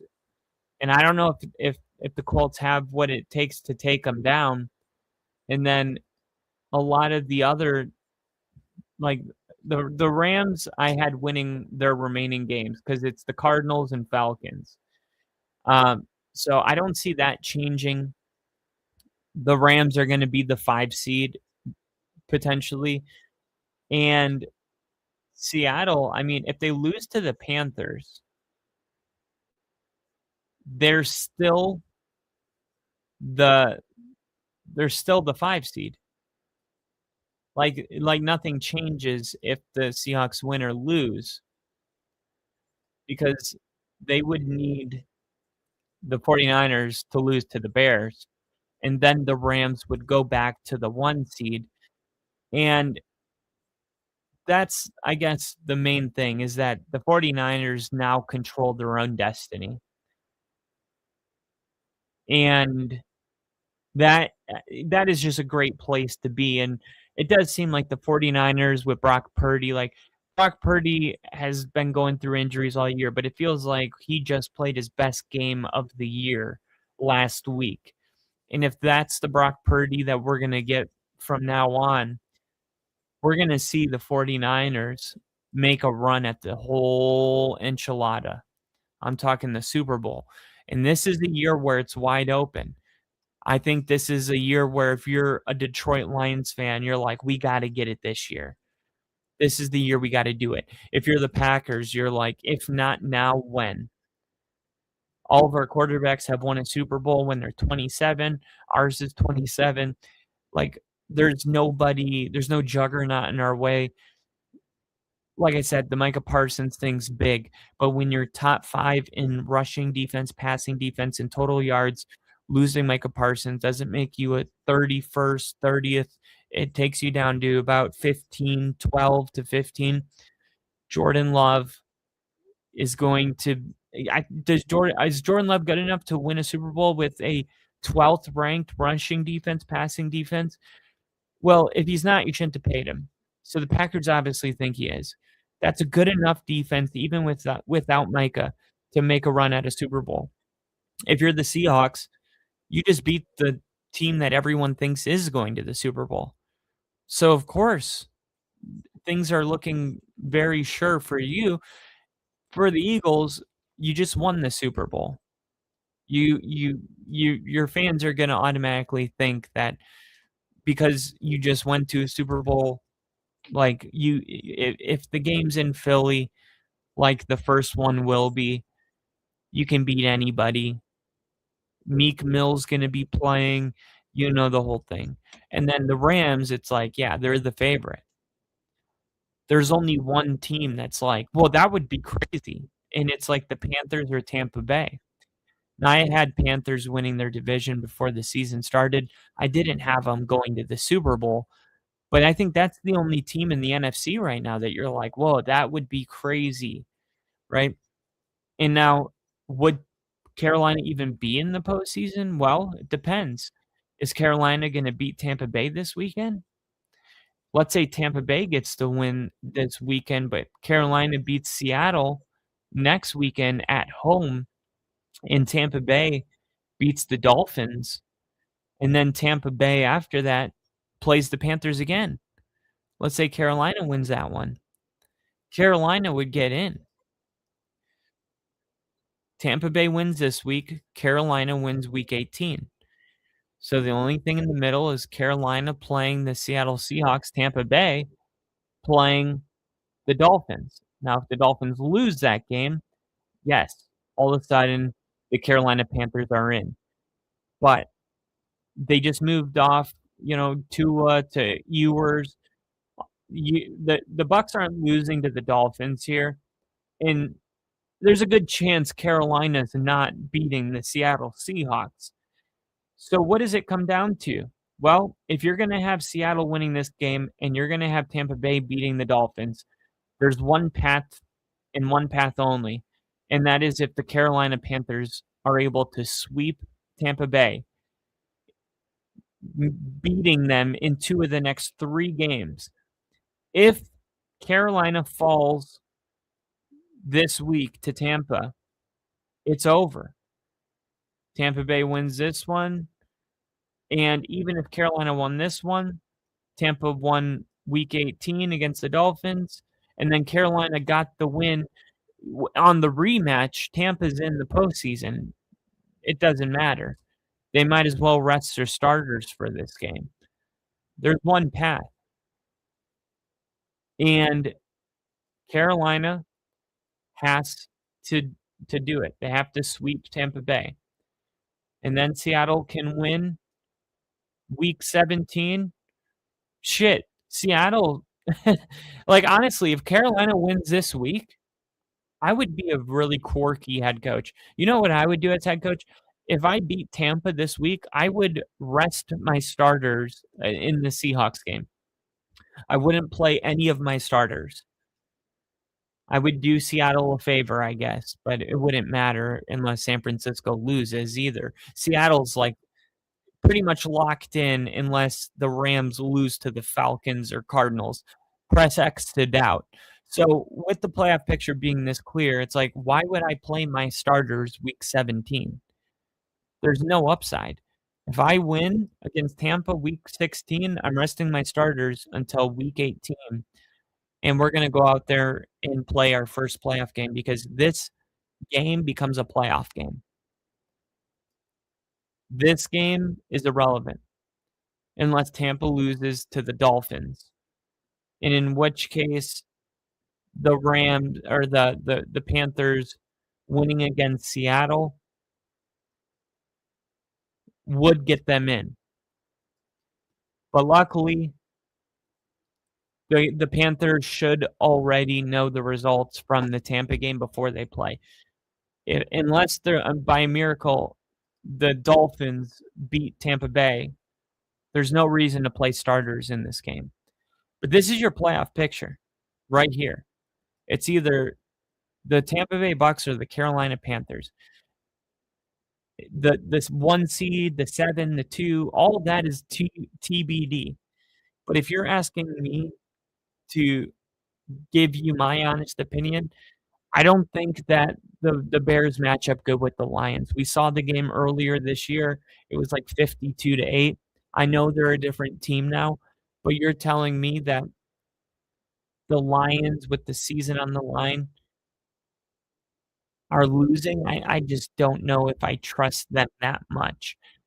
But that's it. I mean, you're going to have the Packers. You're going to have either the Lions or the Bears. You have the 3 teams in the NFC West. You have the Eagles, and then the winner of the NFC South, which is either the Bucs or the Panthers. It's pretty clear at this point. And then Seattle, yeah, definitely a much tougher schedule. I mean, they have to play the Panthers and 49ers, so that's a pretty tough stretch. The whole feeling I got from this game was, is anyone going to just lose? Yeah, it was who's gonna win this one?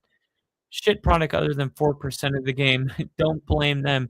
Shit product 4%. Seattle fans were booing and leaving the fourth. Oh, don't blame them. Yeah. No, Sam Darnold, man. I mean, he had 5 pass attempts in the first half. It was a very weird game, and it did feel like in the first half, if you're a Seattle fan, it's what are we doing? Do we even want to win? Why are we even here if we're not going to stop running the ball on 3rd and 12? We saw 3 times in a row. Seattle just waved the white flag on 3rd and long. It's what happened to this is the quarterback that is the best deep ball thrower in the NFL, which he is. It's not like I'm saying it in a condescending way. Like, no. Sam Darnold is the best deep ball thrower this year and last year. And yet, every time it's 3rd and long, Seattle's waving a white flag and okay with punting. I didn't understand what was happening. And I don't think it's a formula for success. The only reason they got away with it today is because Shaheed returned a punt. And he better get the game ball, because if it weren't for his ass, the Rams would have won in regulation, and we all know it. But this was an incredible game. Thank you guys for being here, streaming this one with me. I will be back. We got football Saturday. We got Packers and Bears. Are you kidding me? Are you kidding me? That's going to be freaking awesome. And we have the Eagles and Commanders. So a lot of football. Remember, this is when the weeks get weird. It seems like we have a game every 3 days from now until January 1st. So buckle up, get ready. It's going to be a lot of streaming. Thanks, Crafty, Nick, Ginger. If you guys ran your PP69, you guys are awesome. Everybody that was watching on X, thank you guys for being here. And I will be going live tomorrow to give predictions on what's to come, along with NFL news and fantasy football advice. But thank you guys for watching. As always, this one is for the one and only Bill Hartman. I'll see you guys next time. See ya!